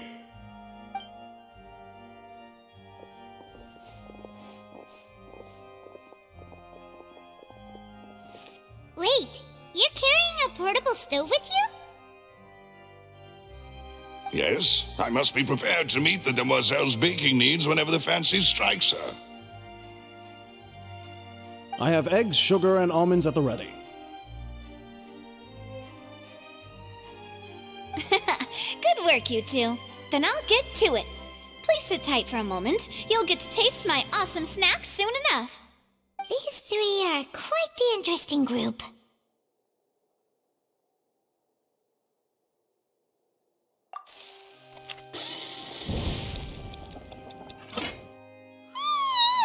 And Paimon thought it smelled good while it was still in the oven! Oh, it's even better now. Paimon can't stop drooling. From the way you had these two guys carrying all that stuff around, Paimon thought you'd have them do more during the baking process. But you ended up doing the entire thing by yourself! Beating the egg whites, grinding almonds, everything! I was applauding. And I was giving encouraging smiles. Paimon was just thinking, aren't you worried about getting your fancy dress dirty beating egg whites and baking like this? Well, I don't think it's carved in stone anywhere that fancy ladies can only read books, sip tea, ride horses, and play the piano. I just really enjoy making snacks. Don't underestimate beating egg whites, by the way. It's a real arm workout. You also need to beat them to just the right consistency, or your macarons will crack. Anyway, give these a try, fresh out of the oven. There's 3 for each of us. Only 3? Well, eating too many sweet treats might send all that sugar to your head. You wouldn't be able to think clearly about the case on a sugar rush, would you? Tea is ready to be served as well. This is Demoiselle's favorite, strong black tea with a floral fragrance that clears the mind and lifts the spirit. No need for concern. I'm merely doing as I should.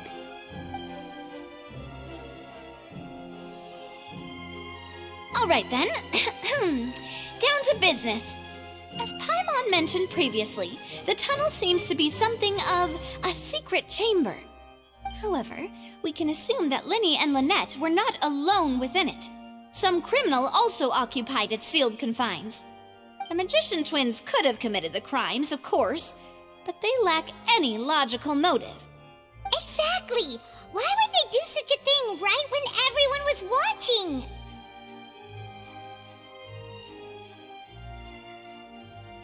The flower vase and the thud we heard during the performance could indicate some altercation between Halsey and the criminal in the tunnel.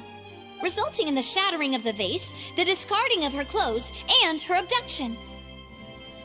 Perhaps the criminal thought that since she was chosen from the crowd, she would be too easy to identify if she was still wearing the same clothes.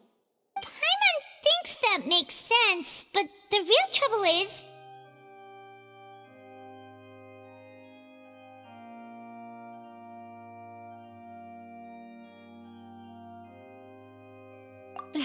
True. None of the clues we found thus far support the existence of this third person. But the only people left to consider are both technically victims, whether it's the missing girl, Halsey, or poor Cowl. Huh. Could Halsey have secretly made modifications to the magic props in order to murder Cowl before making her escape?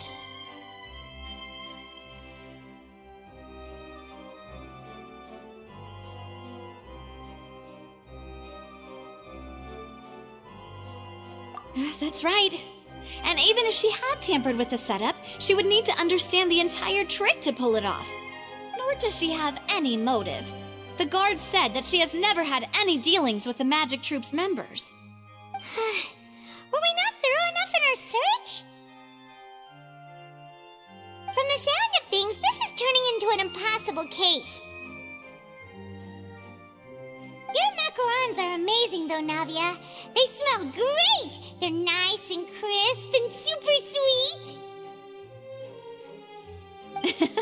They are my specialty, after all. And I see you've already had 5 of them. What? 5? Oh, that can't be right. Paimon only counted 3, honest! Please don't worry about it. At my age, a few less sweets might actually be a good thing. No! Being greedy is one thing, but Paimon knows how to count. Besides, Paimon knows that if she ate too many, then others wouldn't have enough.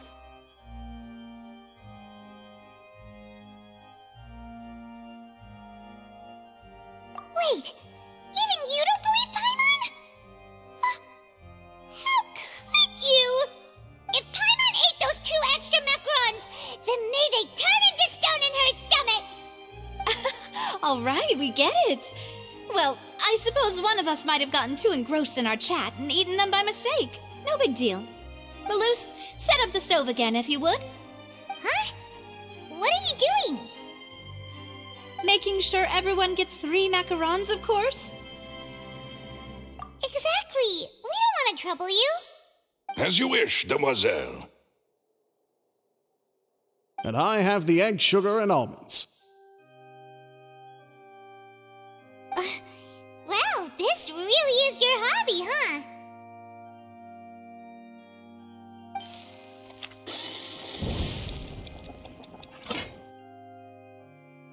Well, that's it for snack time. I'm going to have another look around the area. I don't know what we're looking for yet, but we've still got some time. As attorneys, I suggest the 2 of you think the case over again. It would be awkward if you got all tongue-tied on stage during the trial. All right, thanks for your help and for the snacks. It was nothing. A small task for the Spina di Rosula. Silver, Malus, it's time to go. I'll be back if I find anything new.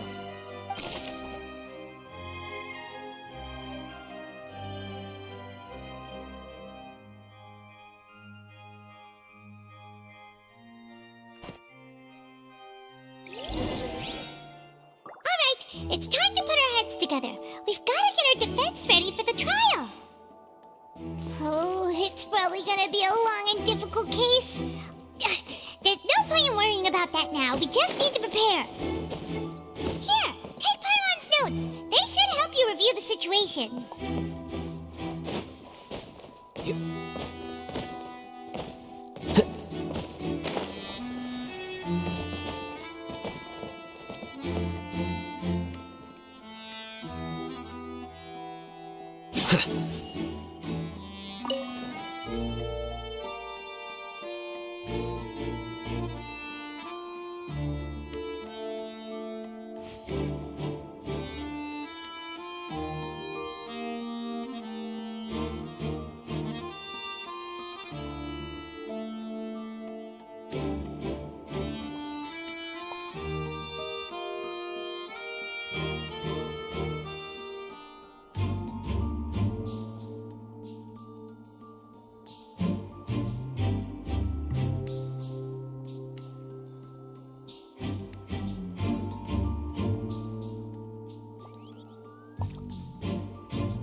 Behold!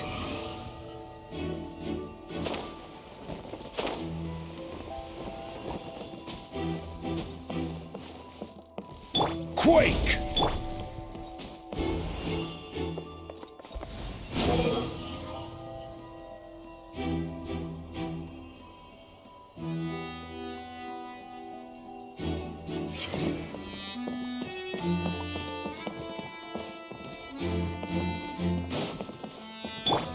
Rise! Squall and Fury!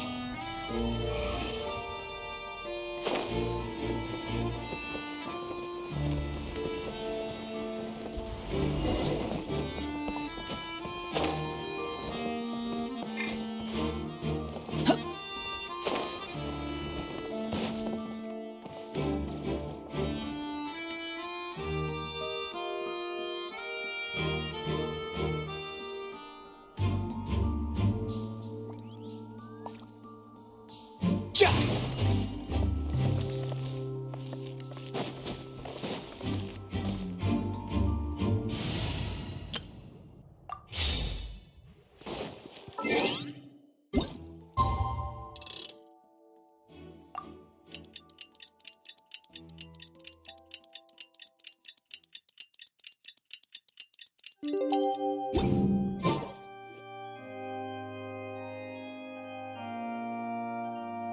do we do? The whole situation is so confusing. Good plan. Impossible things don't just happen. We'll get to the truth one way or another. Just relax. Even if everyone else suspects Lenny and Lynette, at least we will be supporting them from the stands. Besides, I doubt Farina understands any more about what happened than we do. Thanks, Navia. Well, we'll be going then. Best of luck to you.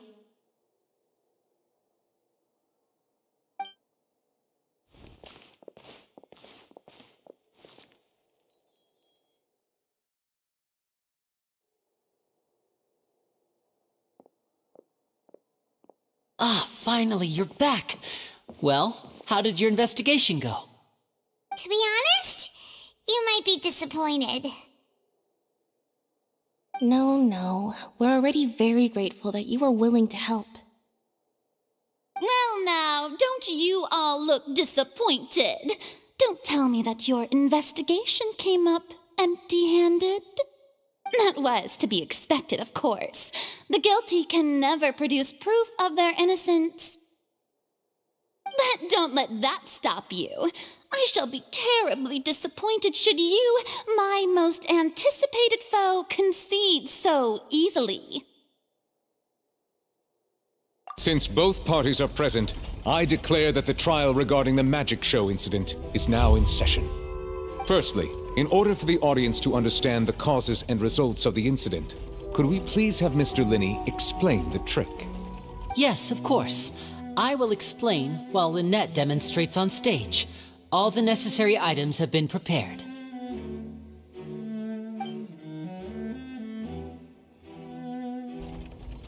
Thank you, Mr. Linney. In that case, I take your statement to be that you ran to and remained hidden within the magic box in the audience stands once the trick began, and thus could not have committed the crime. Is this correct? Yes, that's correct, Your Honor. In that case, I call upon the prosecution. Lady Farina, do you wish to refute his statement in any way? Why, of course I do. Allow me ready to take the first shot and break this case wide open. Mr. Lenny is clearly lying. There is no way you could have been in the box the whole time if you were to abduct Halsey and murder Cowell. In fact, I'd say you were hardly in that tunnel at all. That is simply your hypothesis based on the presumption that I'm guilty. Oh, is that so? And if I may ask, what did you hear while you were inside your box? The roaring countdown of the crowd, of course. That's how I kept track of the time and built anticipation for the finale. And you didn't hear anything else at all? Nothing that might leave an impression of any kind? No, nothing. I see. But when the count reached 30 seconds or so, there was a thud. One so loud that I believe practically everyone heard it. Huh? Hey, hang on. Something's not right here.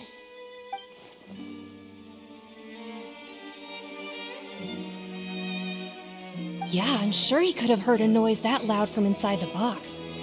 I was right by the box and I definitely heard the thud. Look at those scales.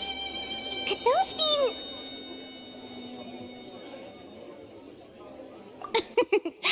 Well then, ladies and gentlemen, allow me to use the words of the magician himself.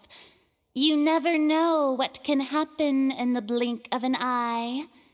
Indeed, it seems his alibi can also collapse in the blink of an eye.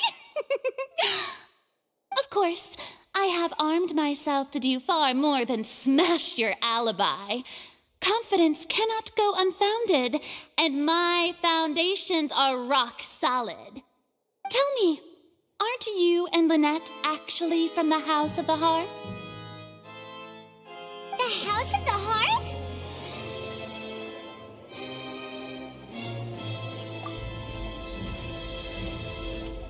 No wonder they did something like this. So the serial disappearances were the Fatui's doing. Now it all makes sense.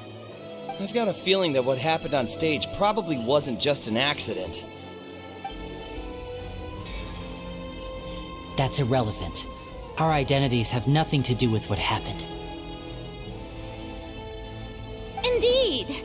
Then perhaps you could tell us everything that happened during that 1 minute. Your first priority is to prove yourself innocent after all. I'm sure there is little that needs to be kept secret now. Unless your script already has holes in it. The Outlander is speechless. My, oh my, don't they look flabbergasted? Now comes the infighting and discord, I suppose. This was almost too easy. Oh, good thing I made all those preparations. Seems the all-nighter I pulled last night is really paying off. Hey, Linny, why didn't you tell us this before?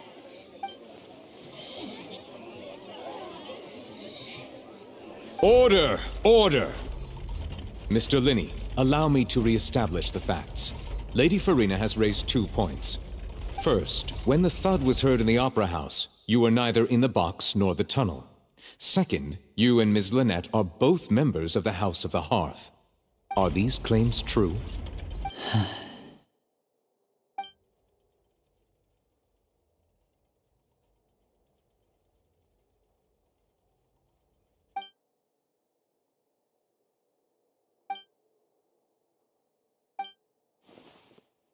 Please answer my question, Mr. Linney.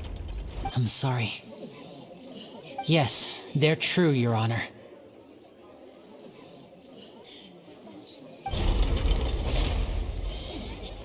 I knew it!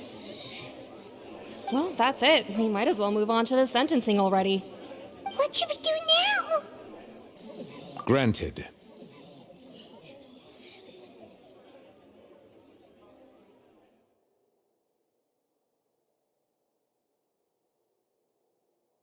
In that case, what is your request?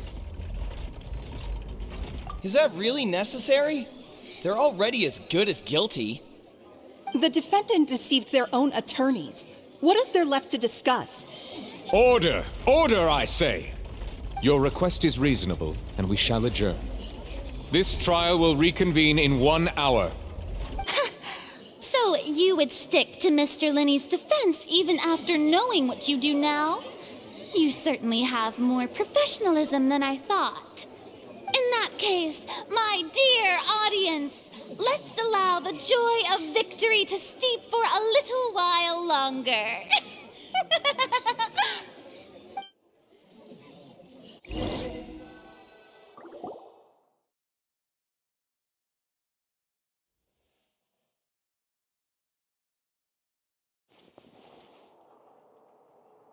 Well, this is awkward.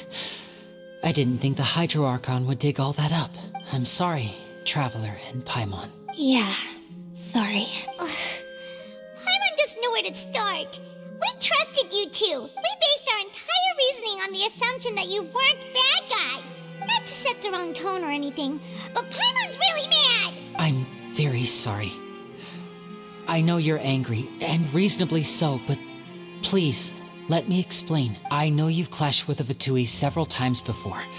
I wouldn't be surprised if just hearing the word is enough to make you upset, but our organization is very, very large, and the Harbingers have very different personalities and goals. Right now, we want to save people. As many as we can. That's right. I'm sure we're on the same page when it comes to this nation and the disaster that its people might face. I knew if it weren't for our respective identities, we could become good friends. That's why I didn't wish to flat out lie to you, but chose to hide some details instead. The truth is very important, but being completely transparent about everything would see us spending more effort than we need to. Right. So, you be the judge. Heck, if I were you, I fear that I'd even struggle to trust me at this point. You met a Fatus who works as a magician, a trickster by trade. All by coincidence, too. But still, I'm asking you to trust me. I am no criminal. At least, not in this case. Sorry. Please forgive us. Well, you both say that, but... Right, let's hear your answer first, and no lies now! Of course. I'll answer any question you ask. We've been trying to find out how the Oratrice operates. We want to know why it has a consciousness. Why can it deliver sentences accurately? During our investigations, we learned that the machine's core is beneath it. From that moment on, Lynette and I have been designing this box swap trick, with the objective of getting close to the core. Is that why you needed a whole minute? That's right. In truth, the audience would take about 75 seconds to count down from 60, while I would only need 15 to get to the opposite box. So, after jumping into the tunnel, I accessed the Opera House basement via the vent, and went to investigate the room in which the core is stored. That air vent was created during the construction of the tunnel specifically to execute this step. Well, nothing. As soon as I reached that room and was about to investigate, I heard someone's voice, which should have been impossible, of course. I was quite certain that I was the only one in the room. That voice seemed to recognize me and tried to speak to me. I chose to err on the side of caution and retreated the way I came. On the way back, I saw the broken vase and the clothes on the ground, but the countdown was almost finished, so there wasn't time to give it any thought. After that, the homicide occurred just as you saw. Well, that explains why you didn't hear the thud. Because of that prophecy I told you about, of course. We must know all we can about this nation's secrets in order to deal with that prophesized crisis. That's the only way we can save everyone.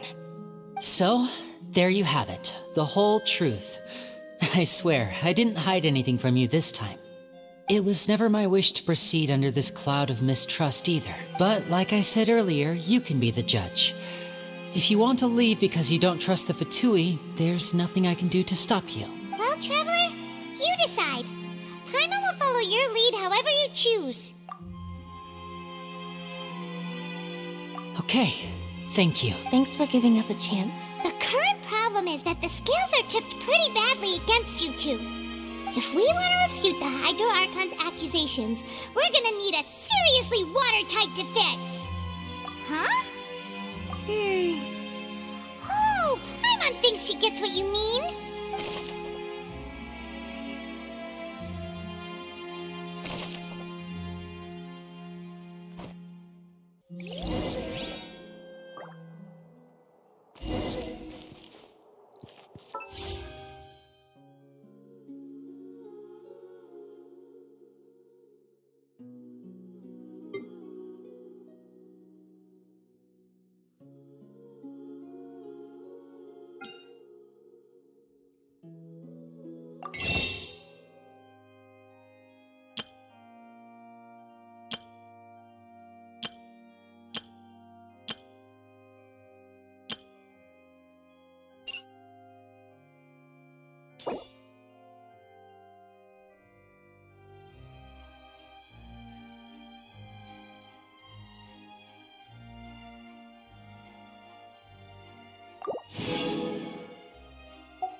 Both parties have returned to their positions. Let us continue the trial. When last we left off, Mr. Linney acknowledged the new evidence presented by Lady Farina as fact. Therefore, Lady Farina may continue stating her reconstruction of the events.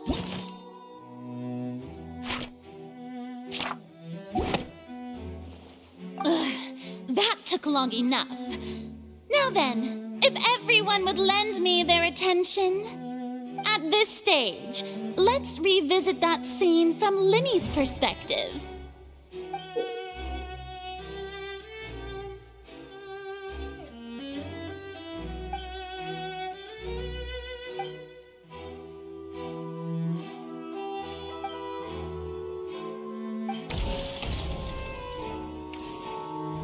As the countdown began, he entered the tunnel.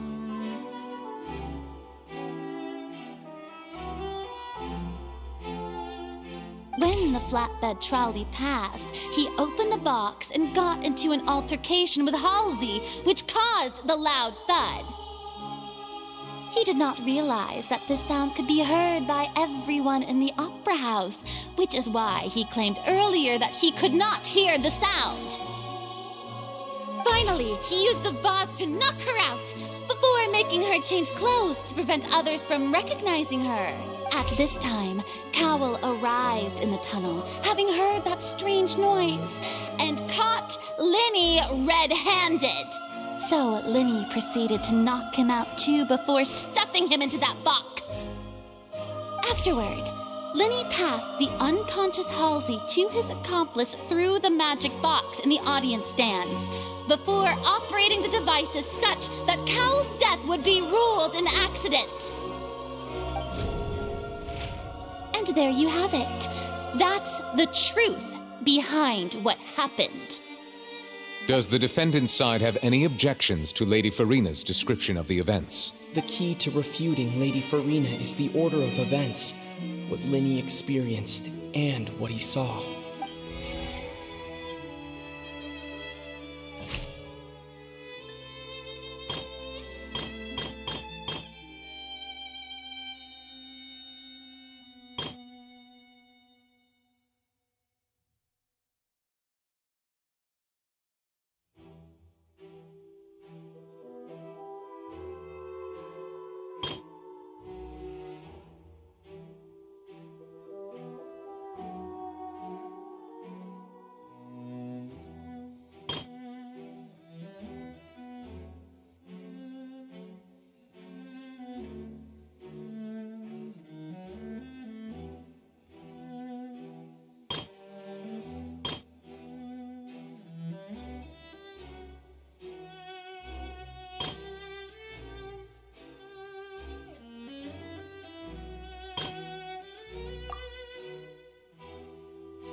Seems this won't produce a particularly effective rebuttal.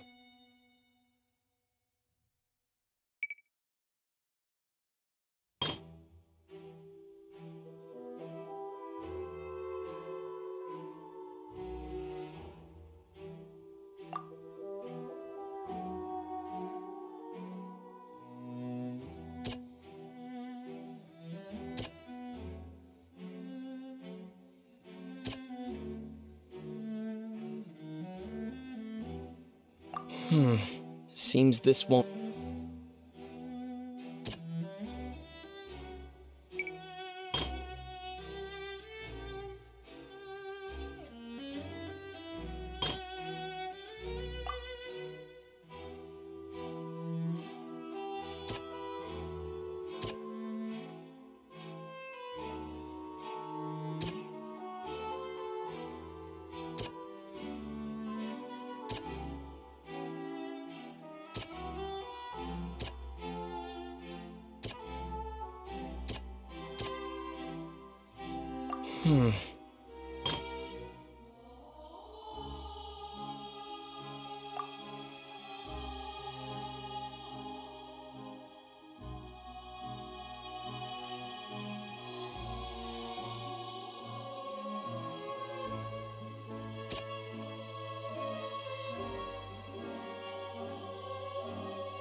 According to Linny, he left via the vent after entering the tunnel. He couldn't have had that altercation with Halsey.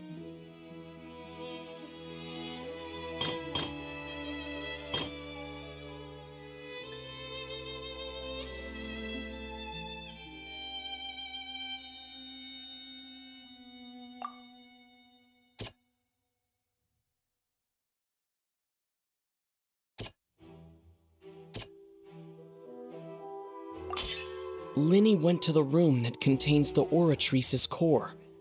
This is the actual truth.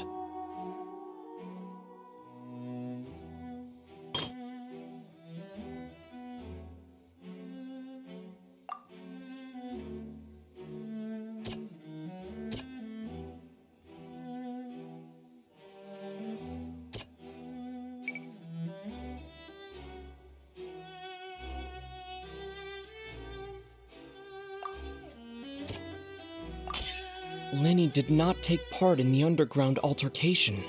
He only witnessed traces of the aftermath. Attention! Ace Detective Paimon has something to say!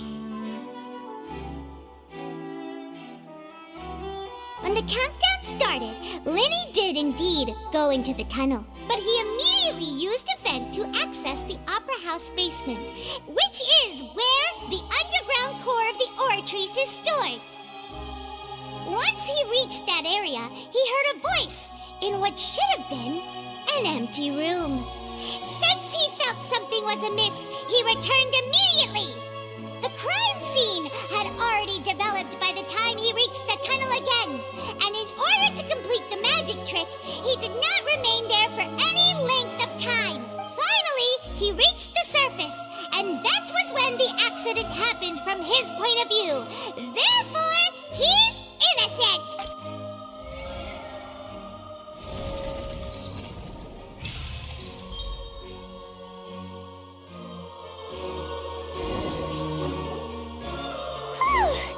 Paimon did it! Paimon actually managed to say all that! Wasn't it awesome? In other words, you believe that he knew nothing of the incident? That's right! My reasoning? If that's the case, tunnel, who was the entire setup meant to kill? Assuming that what you say is true, Linny only needed to kidnap the young girl to cause a new disappearance case. What would the point of killing someone on stage be? Oh, they have a point. That's right, you tell them! And that's why they're partners of mine. They've managed to turn things around. Oh, well, your denial is very strident. I'll give you that. But what proof do you have to back your claims? Of course I do. If he had been in the magic box the whole time, how could he have not heard that sound? Why do you ask? You're saying that he wasn't?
That's right!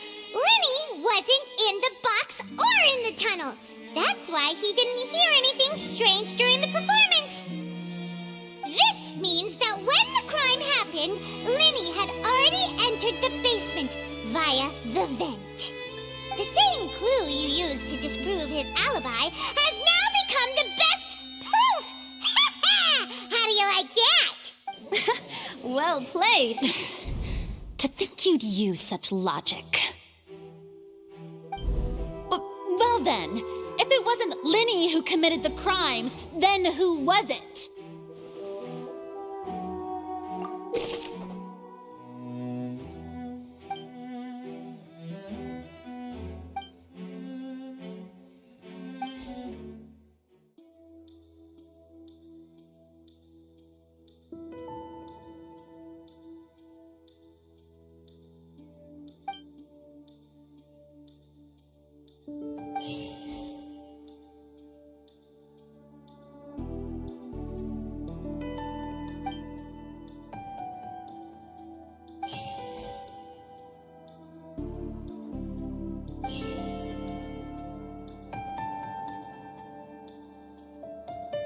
Could there have been a third person involved?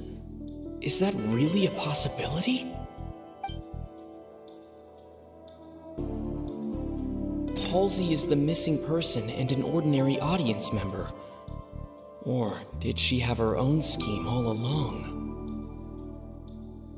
The deceased's name is Cowell, Linny's assistant. He would have been able to tamper with the equipment.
show.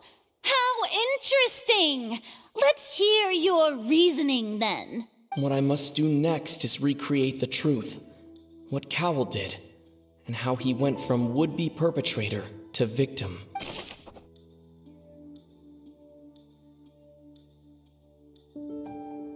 No one entered or left the Opera House through its entrances. So where would the criminal have wanted to take Halsey? The deceased's name is Cowl, Linny's assistant. He would have been able to tamper with the equipment. Halsey's clothing was in the tunnel, so there must have been some fear that she would attract attention. The sound we heard may have come from a clash between the missing Halsey and the criminal. Linny was not in the tunnel at that moment, which gave our criminal ample time. It would have been tough for both people to fit into that vent. They would likely have bumped into Linny as well. The sound we heard may have come from a clash between the missing Halsey and the criminal.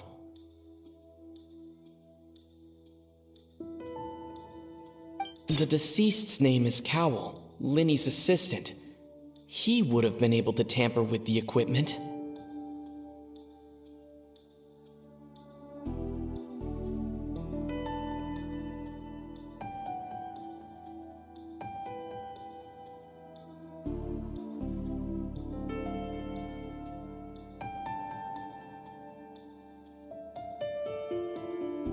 No one entered or left. The sound we heard may have come from a clash between the missing Halsey and the criminal.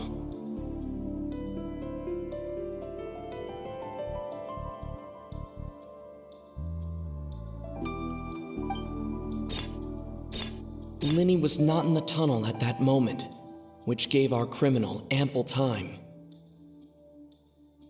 The sound we heard may have come from a clash between the missing Halsey. It would have been tough for both people to fit into that vent. They would likely have bumped into Linny as well.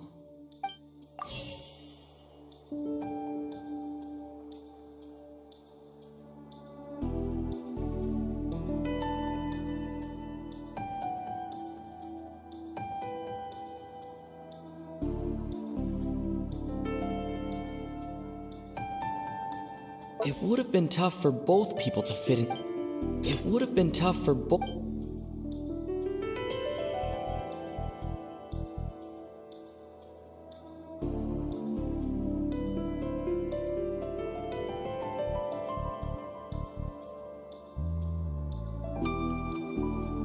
Linny was not in the tunnel at that.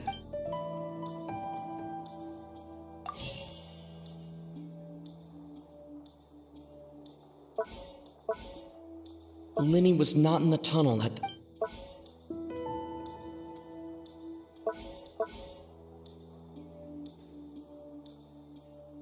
The sound we heard may have come from a.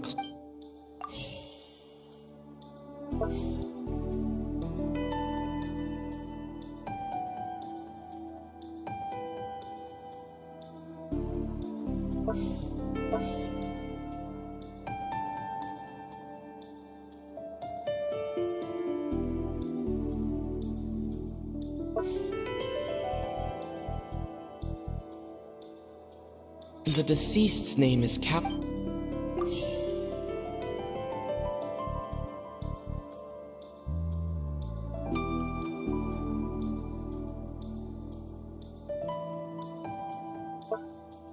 No one entered or left the It would have been tough for both. No one entered or.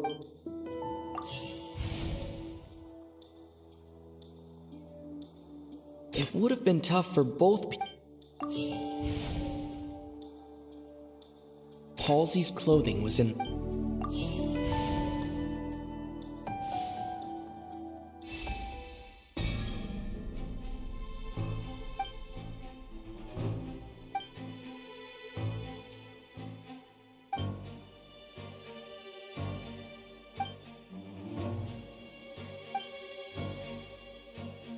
What's wrong, Traveler? Are you still having trouble figuring things out? I see how it is. So this was all just a bluff. And here I thought you had something to show for it. But it seems you're still far from the truth. Look, since we're at a dead end, why not consider a different track? Just like the trick as it transpired, the end result must have been utterly different from the magician's initial design. If only we knew how Halsey disappeared. Well, that would be nice, but the tunnel only has 3 exits, and none of them seem very likely. And it's not like this is a magic trick where you can just make a real live person disappear. You know, like you did from that water tank, Lynette.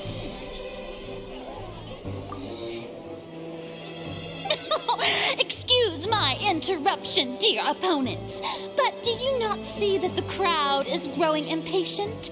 There is no greater sin in this opera house than an awkward delay in the performance.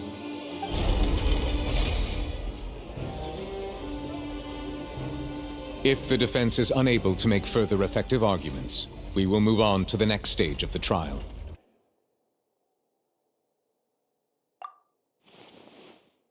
Linny was not in the tunnel at that moment, which gave our criminal ample time. The sound we heard may have come from a clash between the missing Halsey and the criminal. The deceased's name is Cowell, Linny's assistant. He would have been able to The vase was not broken by chance. It was used to cover important evidence. The water.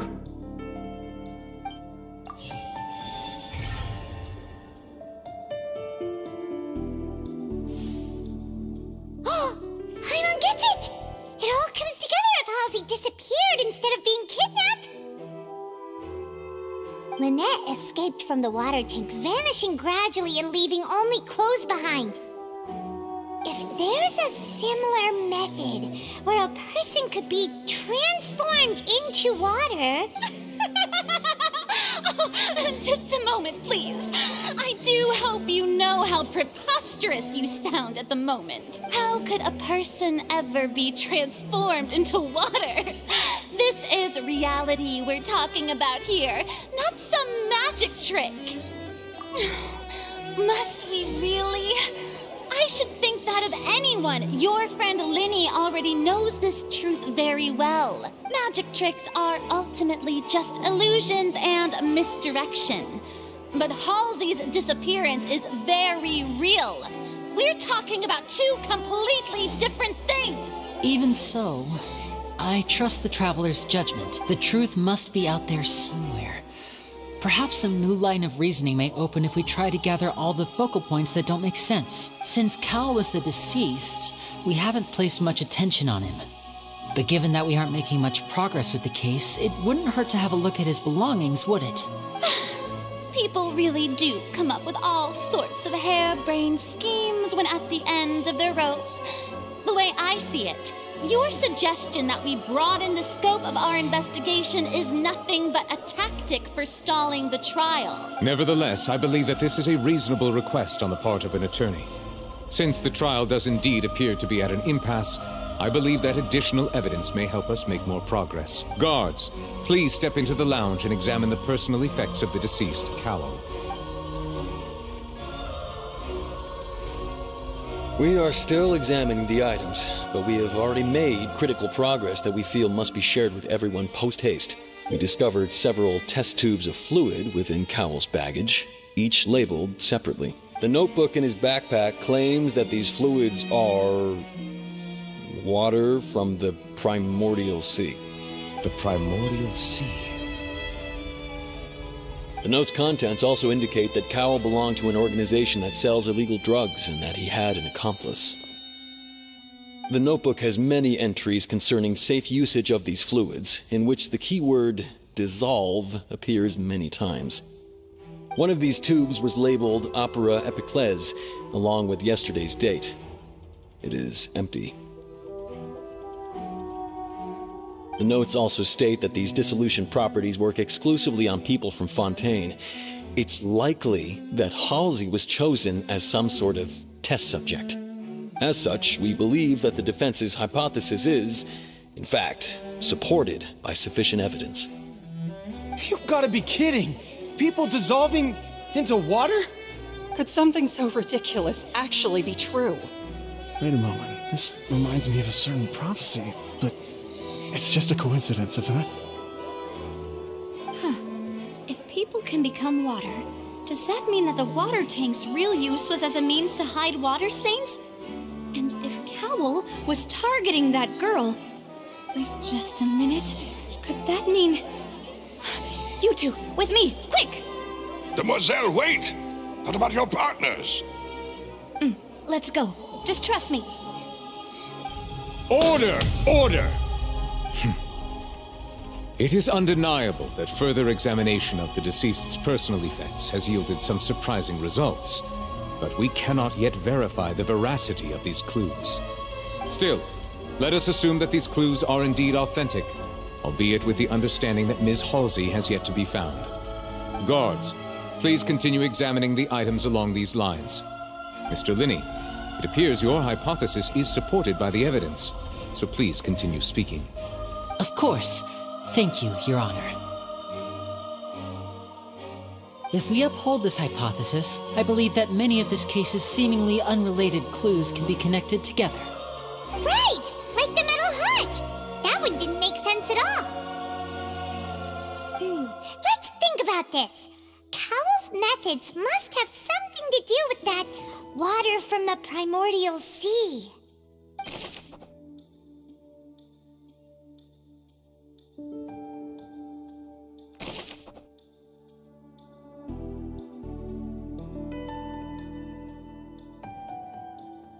The deceased's name is Cowl, Linny's assistant.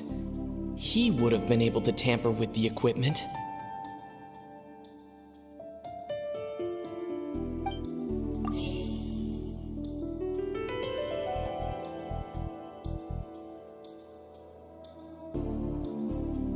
Now it seems like the hook rope was not meant for another magic trick, but was instead some form of triggering mechanism.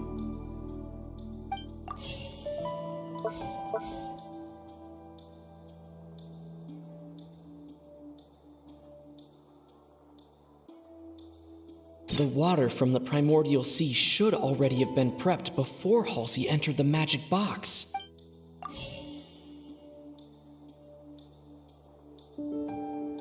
Lynette was in the magic box on stage the entire time. Did she have something to do with this?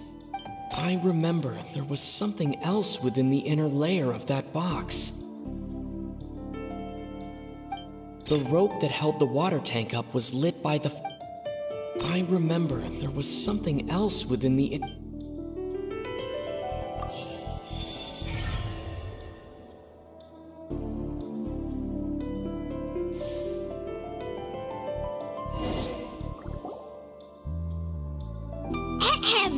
It's Ace Detective Paimon's time to shine again! In the original plan, Cowell would tamper with the water tank rope and the number selector securing his target. When the magic box containing Halsey was lowered, the metal hook would retract gradually and pierce the balloon at the top of the box. When the balloon attached to the box popped, the water from the primordial seed inside it would pour down and dissolve Halsey. Afterward, Cowell would enter the tunnel and break the flower vase to conceal the water inside the tunnel, with the remaining evidence being covered up by the water tank on stage. But he encountered something unexpected in the tunnel and wound up being fatally hit by the same water tank he meant to use to cover his tracks. Huh. That does make sense. That actually links together a lot of the more confusing pieces of evidence. Oh dear, what do I do? Even I think they sound convincing now. Have I falsely accused an innocent person? What a humiliation. Now, it seems like the only point of contention remaining is the exact circumstances that led to Cal's death. His notes mentioned he had an accomplice who could be related to the situation.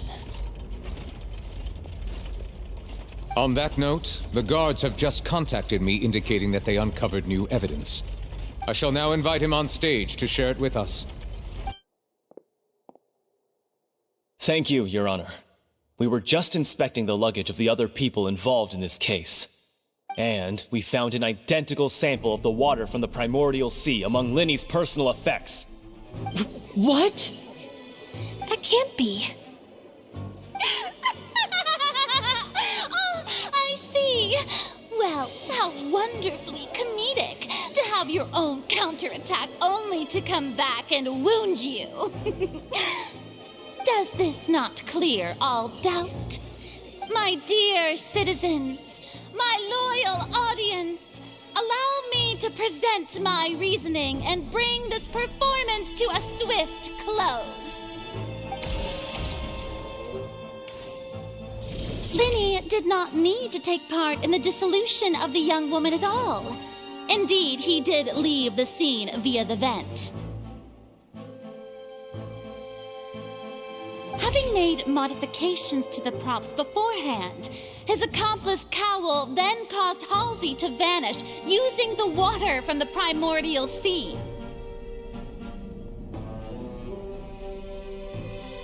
But upon his return, in cruel avarice, Linny desired sole credit and prepared to do away with his partner in crime.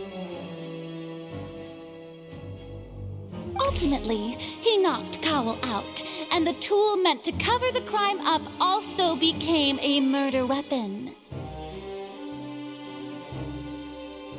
Now, as much as I regret having come to such a viciously straightforward conclusion, it does seem that the famed Fatui is quite the cold-blooded and ruthless organization.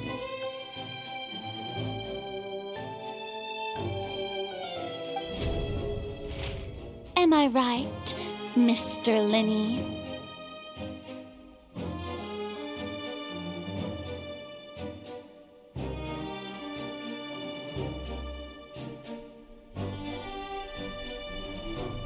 We've used up all the evidence we collected.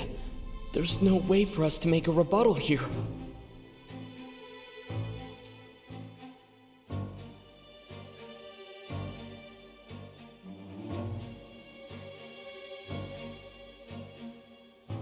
Is this the end of the road?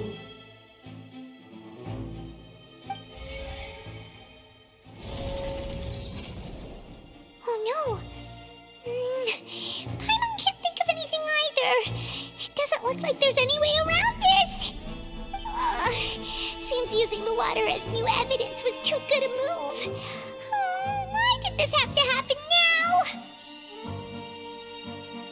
I think we've all seen enough now, and we have ample witnesses to my flawless reasoning. I believe this is indeed the finale. Now then, my good, noble Chief Justice, should we not, in your view, excuse me, everyone, but I must interject. Miss, I must ask you not to shout and to respect the ongoing legal proceedings. Oh, come on. Don't be hasty. I have a good reason for interrupting, you know. Now, would anyone here like to take a little break from all this debate and see a little magic? I'll show you an amazing trick. One that can bring a young woman who has disappeared back in the flesh, right before your very eyes. Please, do the honors, Mr. Linny, if you would be so kind. What in the world is she saying? No offense, miss, but miracles like that are beyond my scope as a magician. Come on now, don't be silly. Magic is all about misdirection, isn't it? It often conceals the truth while presenting a fascinating illusion. But once everyone believes the illusion, can't magic reveal the truth to them once again? And wouldn't such a trick be the most marvelous finale to today's performance? Come on, Linny and Lynette. Give it another go. Don't worry. Spina di Rasula has made the necessary arrangements on your behalf. But as the magic makers and stars of the show, I think I should leave the final performance to you. I understand.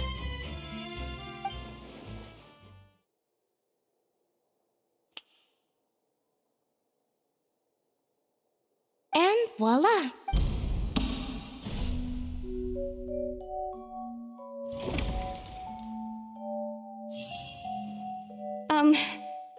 Sorry for the interruption. Wait, isn't that Halsey? So the whole thing about people dissolving wasn't true after— To be clear, I'm only here because this person told me that if I testified, the merit of doing so would lessen my sentence. I was hiding outside this room listening to the proceedings because I was afraid that I would be the one put on trial. I was just feeling happy that no one had noticed me, and then before I knew it, she caught me. That'll teach you to underestimate us three. Where should I begin? I'm sorry. I'm the one who killed Cowl. I admit it. What? Why? Firstly, my name isn't Halsey. It's Lillian, and I'm originally from Mondstadt.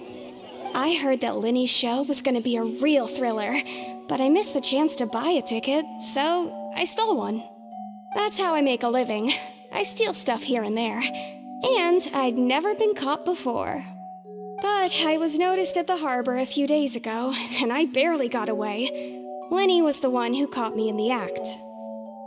Hey, no wonder you look familiar. So you were the thief. Liddy even mentioned that you were pretty skilled. Well, and I thought that would have been the end of it, but then the number selector chose me. He even mentioned the Fortress of Meripede. That's a prison, isn't it? So you can imagine how shocked I was. I thought he was onto me for sure. So I played along with the show while looking for an opening to flee. But then I got water poured on me for no reason, and then someone jumped into the tunnel to nab me. I wasn't going to take that lying down, so I knocked him out and stuffed him into the box. There was nowhere to run from there, though, so I had to change my clothes and hide in a box containing performance costumes. I slipped out after the first guard arrived at the scene and continued hiding inside the opera house. Can a person even hide in there? But I swear I didn't know that the water tank would fall down. Really, I swear it. Had I known that, I wouldn't have put him in the magic box. I may be a thief, but I'm no killer. Well, that makes everything pretty clear now, doesn't it? This time, we need to tell the entire story from Lily-Ann's perspective.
Seems this won't produce a particularly The flower vase was not broken to cover anything up, but was smashed during the struggle between Lily-Ann and Cowl.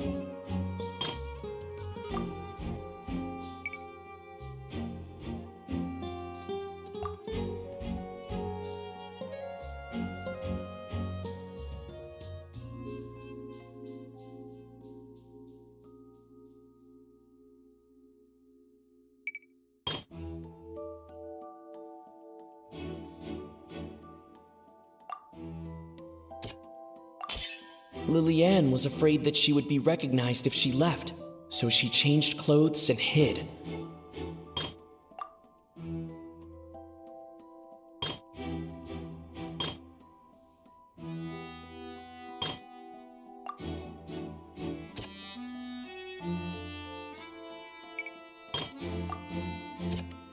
Hmm.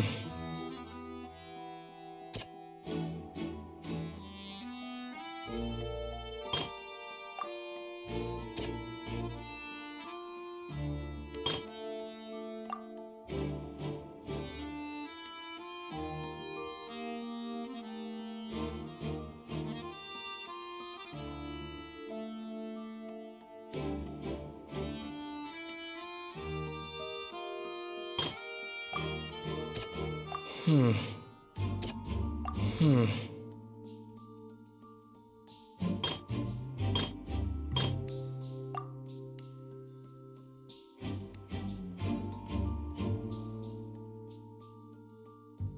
Hmm. Hmm. Hmm. Hmm. Hmm. The strange sound. And it's Ace Detective Paimon time! Having been selected out of the blue, Liliane panicked. Her panic only intensified after she entered the tunnel and had water poured on her head. So she kicked the door open, producing the thud we all heard.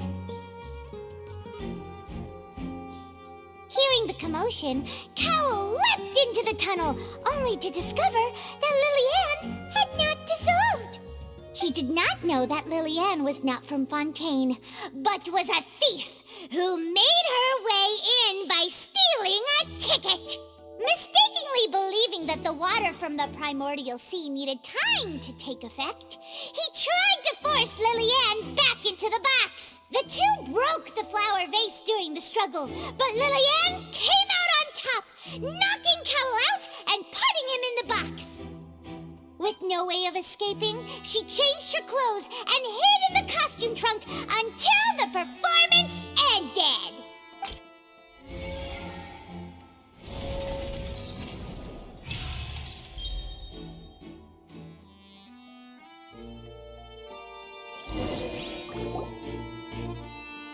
She knew that she would have to go through guard inspection if she tried to leave afterward.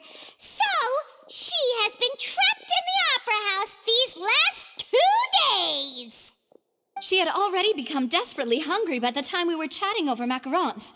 So, she swiped 2 of them right under our noses. Talk about a sneaky thief. At this point, all the events that happened in the tunnel have now come to light. Ah, so that's the whole story. Bravo! Bravo! Now then, Lady Farina, do you wish to speak against the defense's statements? Please answer the question, Lady Farina. Also, if I may add, the trial has not yet ended. As such, I request that the prosecution not leave the room before the proceedings have concluded. What, are you reading my mind now? No, I have no further arguments. I admit defeat. But really, could you at least have left me with some dignity? Wow, look at that! She's like a deflated balloon now. If there are no objections, then as the Chief Justice of Fontaine, I shall once again repeat the full sequence of events. The actual perpetrator of the serial disappearances, Cowl, selected his next victim from the audience reservation list. With some modifications to the selector, he could ensure that the pre-selected young woman would be chosen. To cover up any evidence while committing the deed, Cowl thought of allowing the water tank to fall, which would conceal the water left behind after the young woman was dissolved. He also tampered with the rope suspending the water tank, using the fireworks at the end of the performance to cause the tank to drop and hide the watermarks.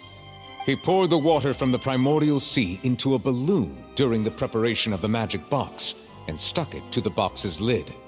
Finally, he passed the prepared hook on a rope through the gap in the magic box's door when bringing the young woman to said box. When the magic trick officially began, the box containing the woman was lowered into the tunnel, tightening the hook rope and bursting the balloon containing the water.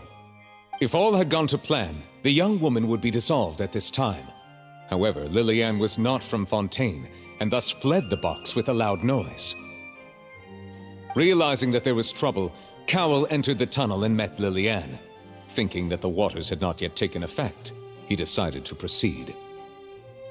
However, his opponent was more capable than he thought, and he was overcome, knocked unconscious, and placed into the magic box, and thus became his own final victim.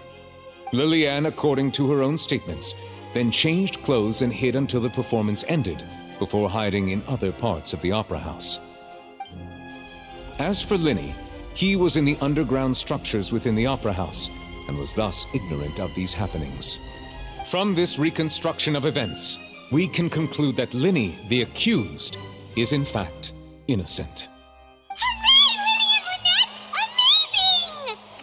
While there is much in Linny and Lillian's conduct that should still be investigated separately, this case, at least, can be handed over to the Oratrice to make the final decision.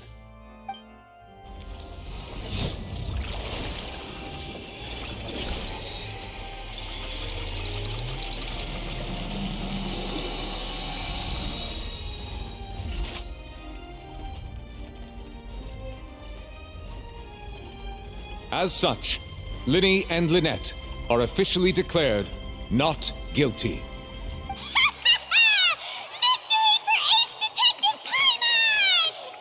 Great work, partners. Thank you all. Thank you so much. Next, I think we deserve an explanation, Guard Vaughn.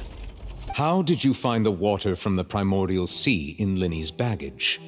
Right! Your discovery caused me to make a serious mistake, you know. Or was that not a discovery, but false evidence that you dare to bring before this court? I suspect that the accomplice mentioned in Cowell's notes was not Linny, but you, yes?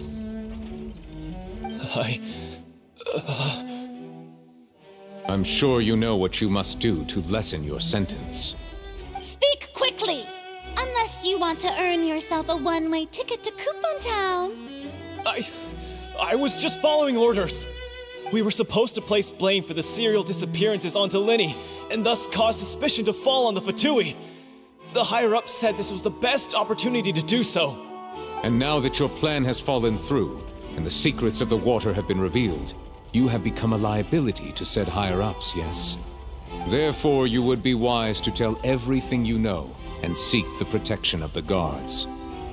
Yes, I'll tell you everything I know. Our boss discovered that the water can cause people to dissolve. It can also be made into a potion, which when extremely diluted, can cause people to experience unforgettable exhilaration. We've been in this business for a while now, and have made decent more off it. The disappearances were also the boss's idea. I mean, this is the boss we're talking about.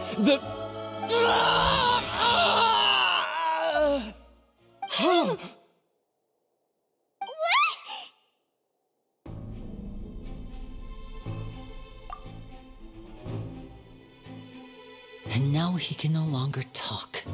Such ruthlessness. I shouldn't have expected any less of them. An outrageous act.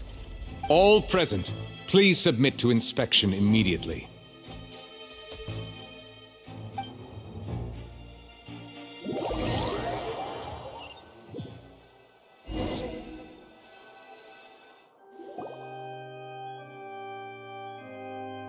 So, we're just going back now? That's true, but... Traveler, Paimon! Please wait.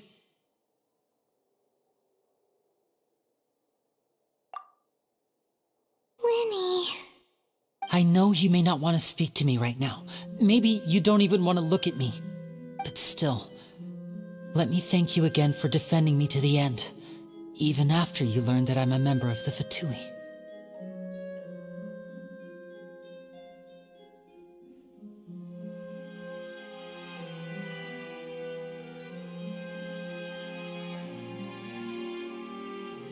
I guess.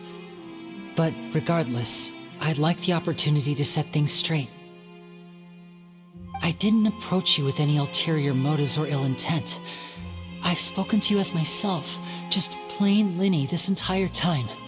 As for why I'm a Fatous, it's because the goals of the House of the Hearth align with those of an orphan like me. That's all. That was how Father, who you might know as the Knave, approached recruiting us back then too. The Knave? The one who controls the House of the Hearth? She's your father? That's right. And since we're here, I was wondering, would you mind hearing a story? It's about my past. Back when our parents first died, Lynette and I were left wandering the streets. To survive, I took to surreptitiously observing an older street performer who did magic. It took me several days to figure out how he pulled off his amazing tricks. I took my sister through several streets until we found a crowded corner, and we began to perform magic tricks there. To my surprise, we proved to be pretty popular, and we could at least stop worrying about where our next meal would come from for a time. But I didn't want my sister to remain a street rat together with me forever. Before long, an aristocrat came to me and claimed that he wished to take us in after watching my performances. So you went from orphans to nobility just like that? That was how we felt at first too. As if fate was on our side and we could say goodbye to those painful days.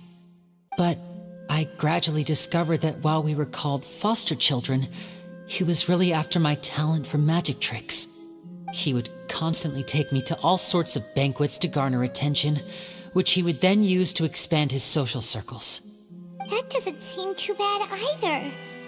Better than roaming the streets at any rate. It took a while for me to realize just how dark his heart really was. After one particular performance at a banquet, I discovered that Lynette was not on the same return vehicle as me. I waited a long time after we returned home, but she did not come back.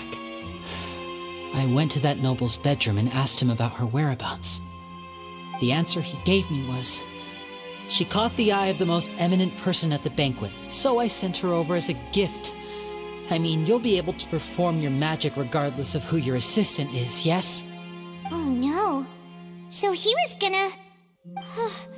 But wouldn't Fontaine's laws deal with such people? As far as outsiders are concerned, this is a relationship akin to adoption or foster care, and they have their ways of escaping the eye of the law.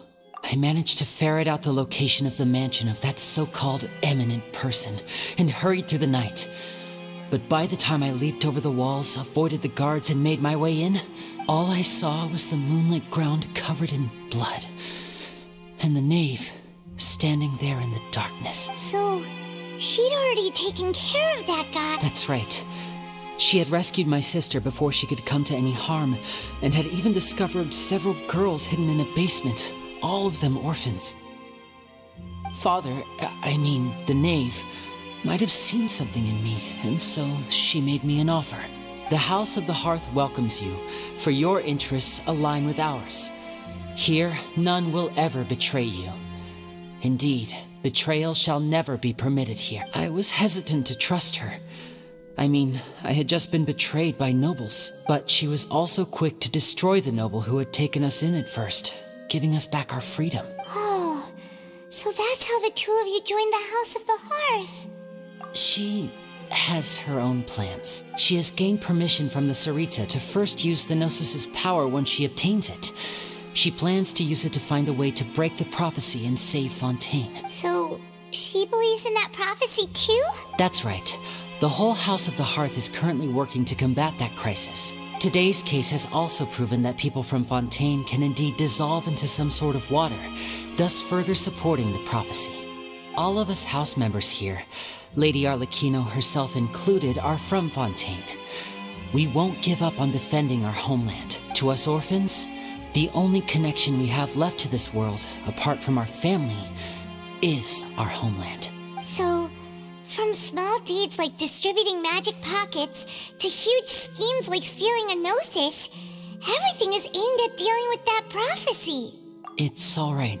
I understand. The only thing I can do is relate all this to you. I just hope you can understand that even as a member of the House, I have never stopped making my own decisions, and that I believe what I'm doing is right. If you should need anything at all in the future, feel free to find me. I will do my best to help you, as plain Linny. Bye, Linny!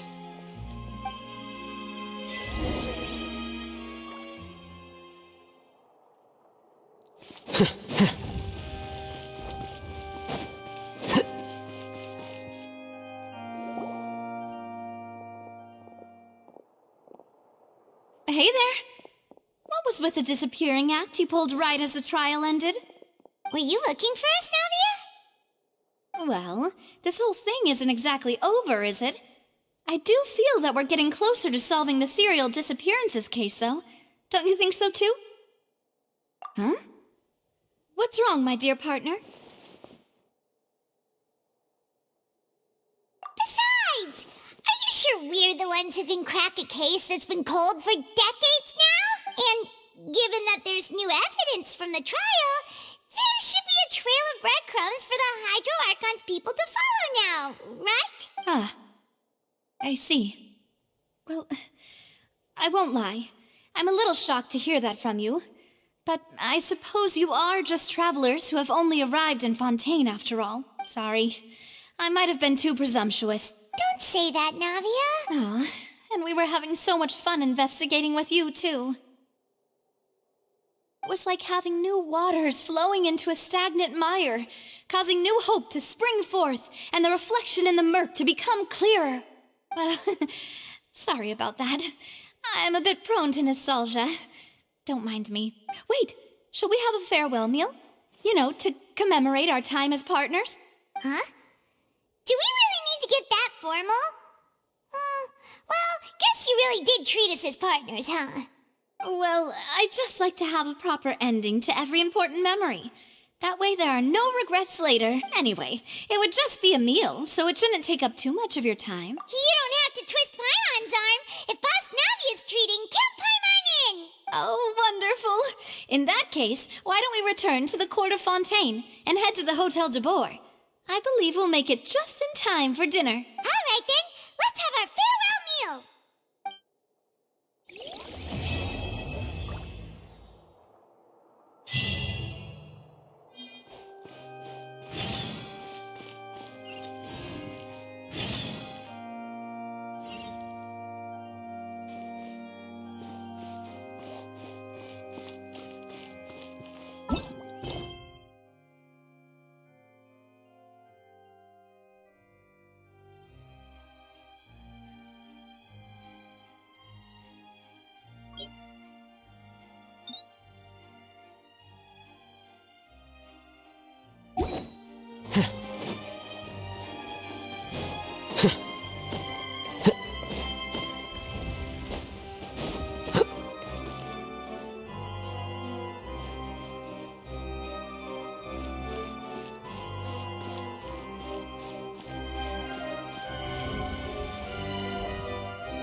There have been many poorly written applications lately.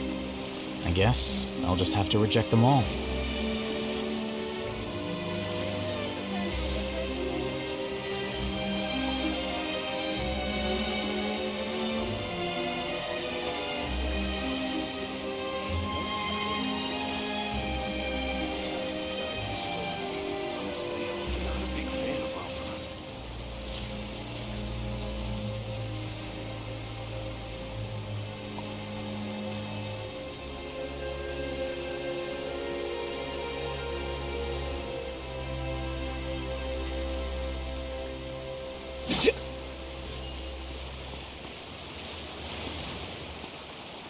Who else deserves to take the stage more than Lady Farina?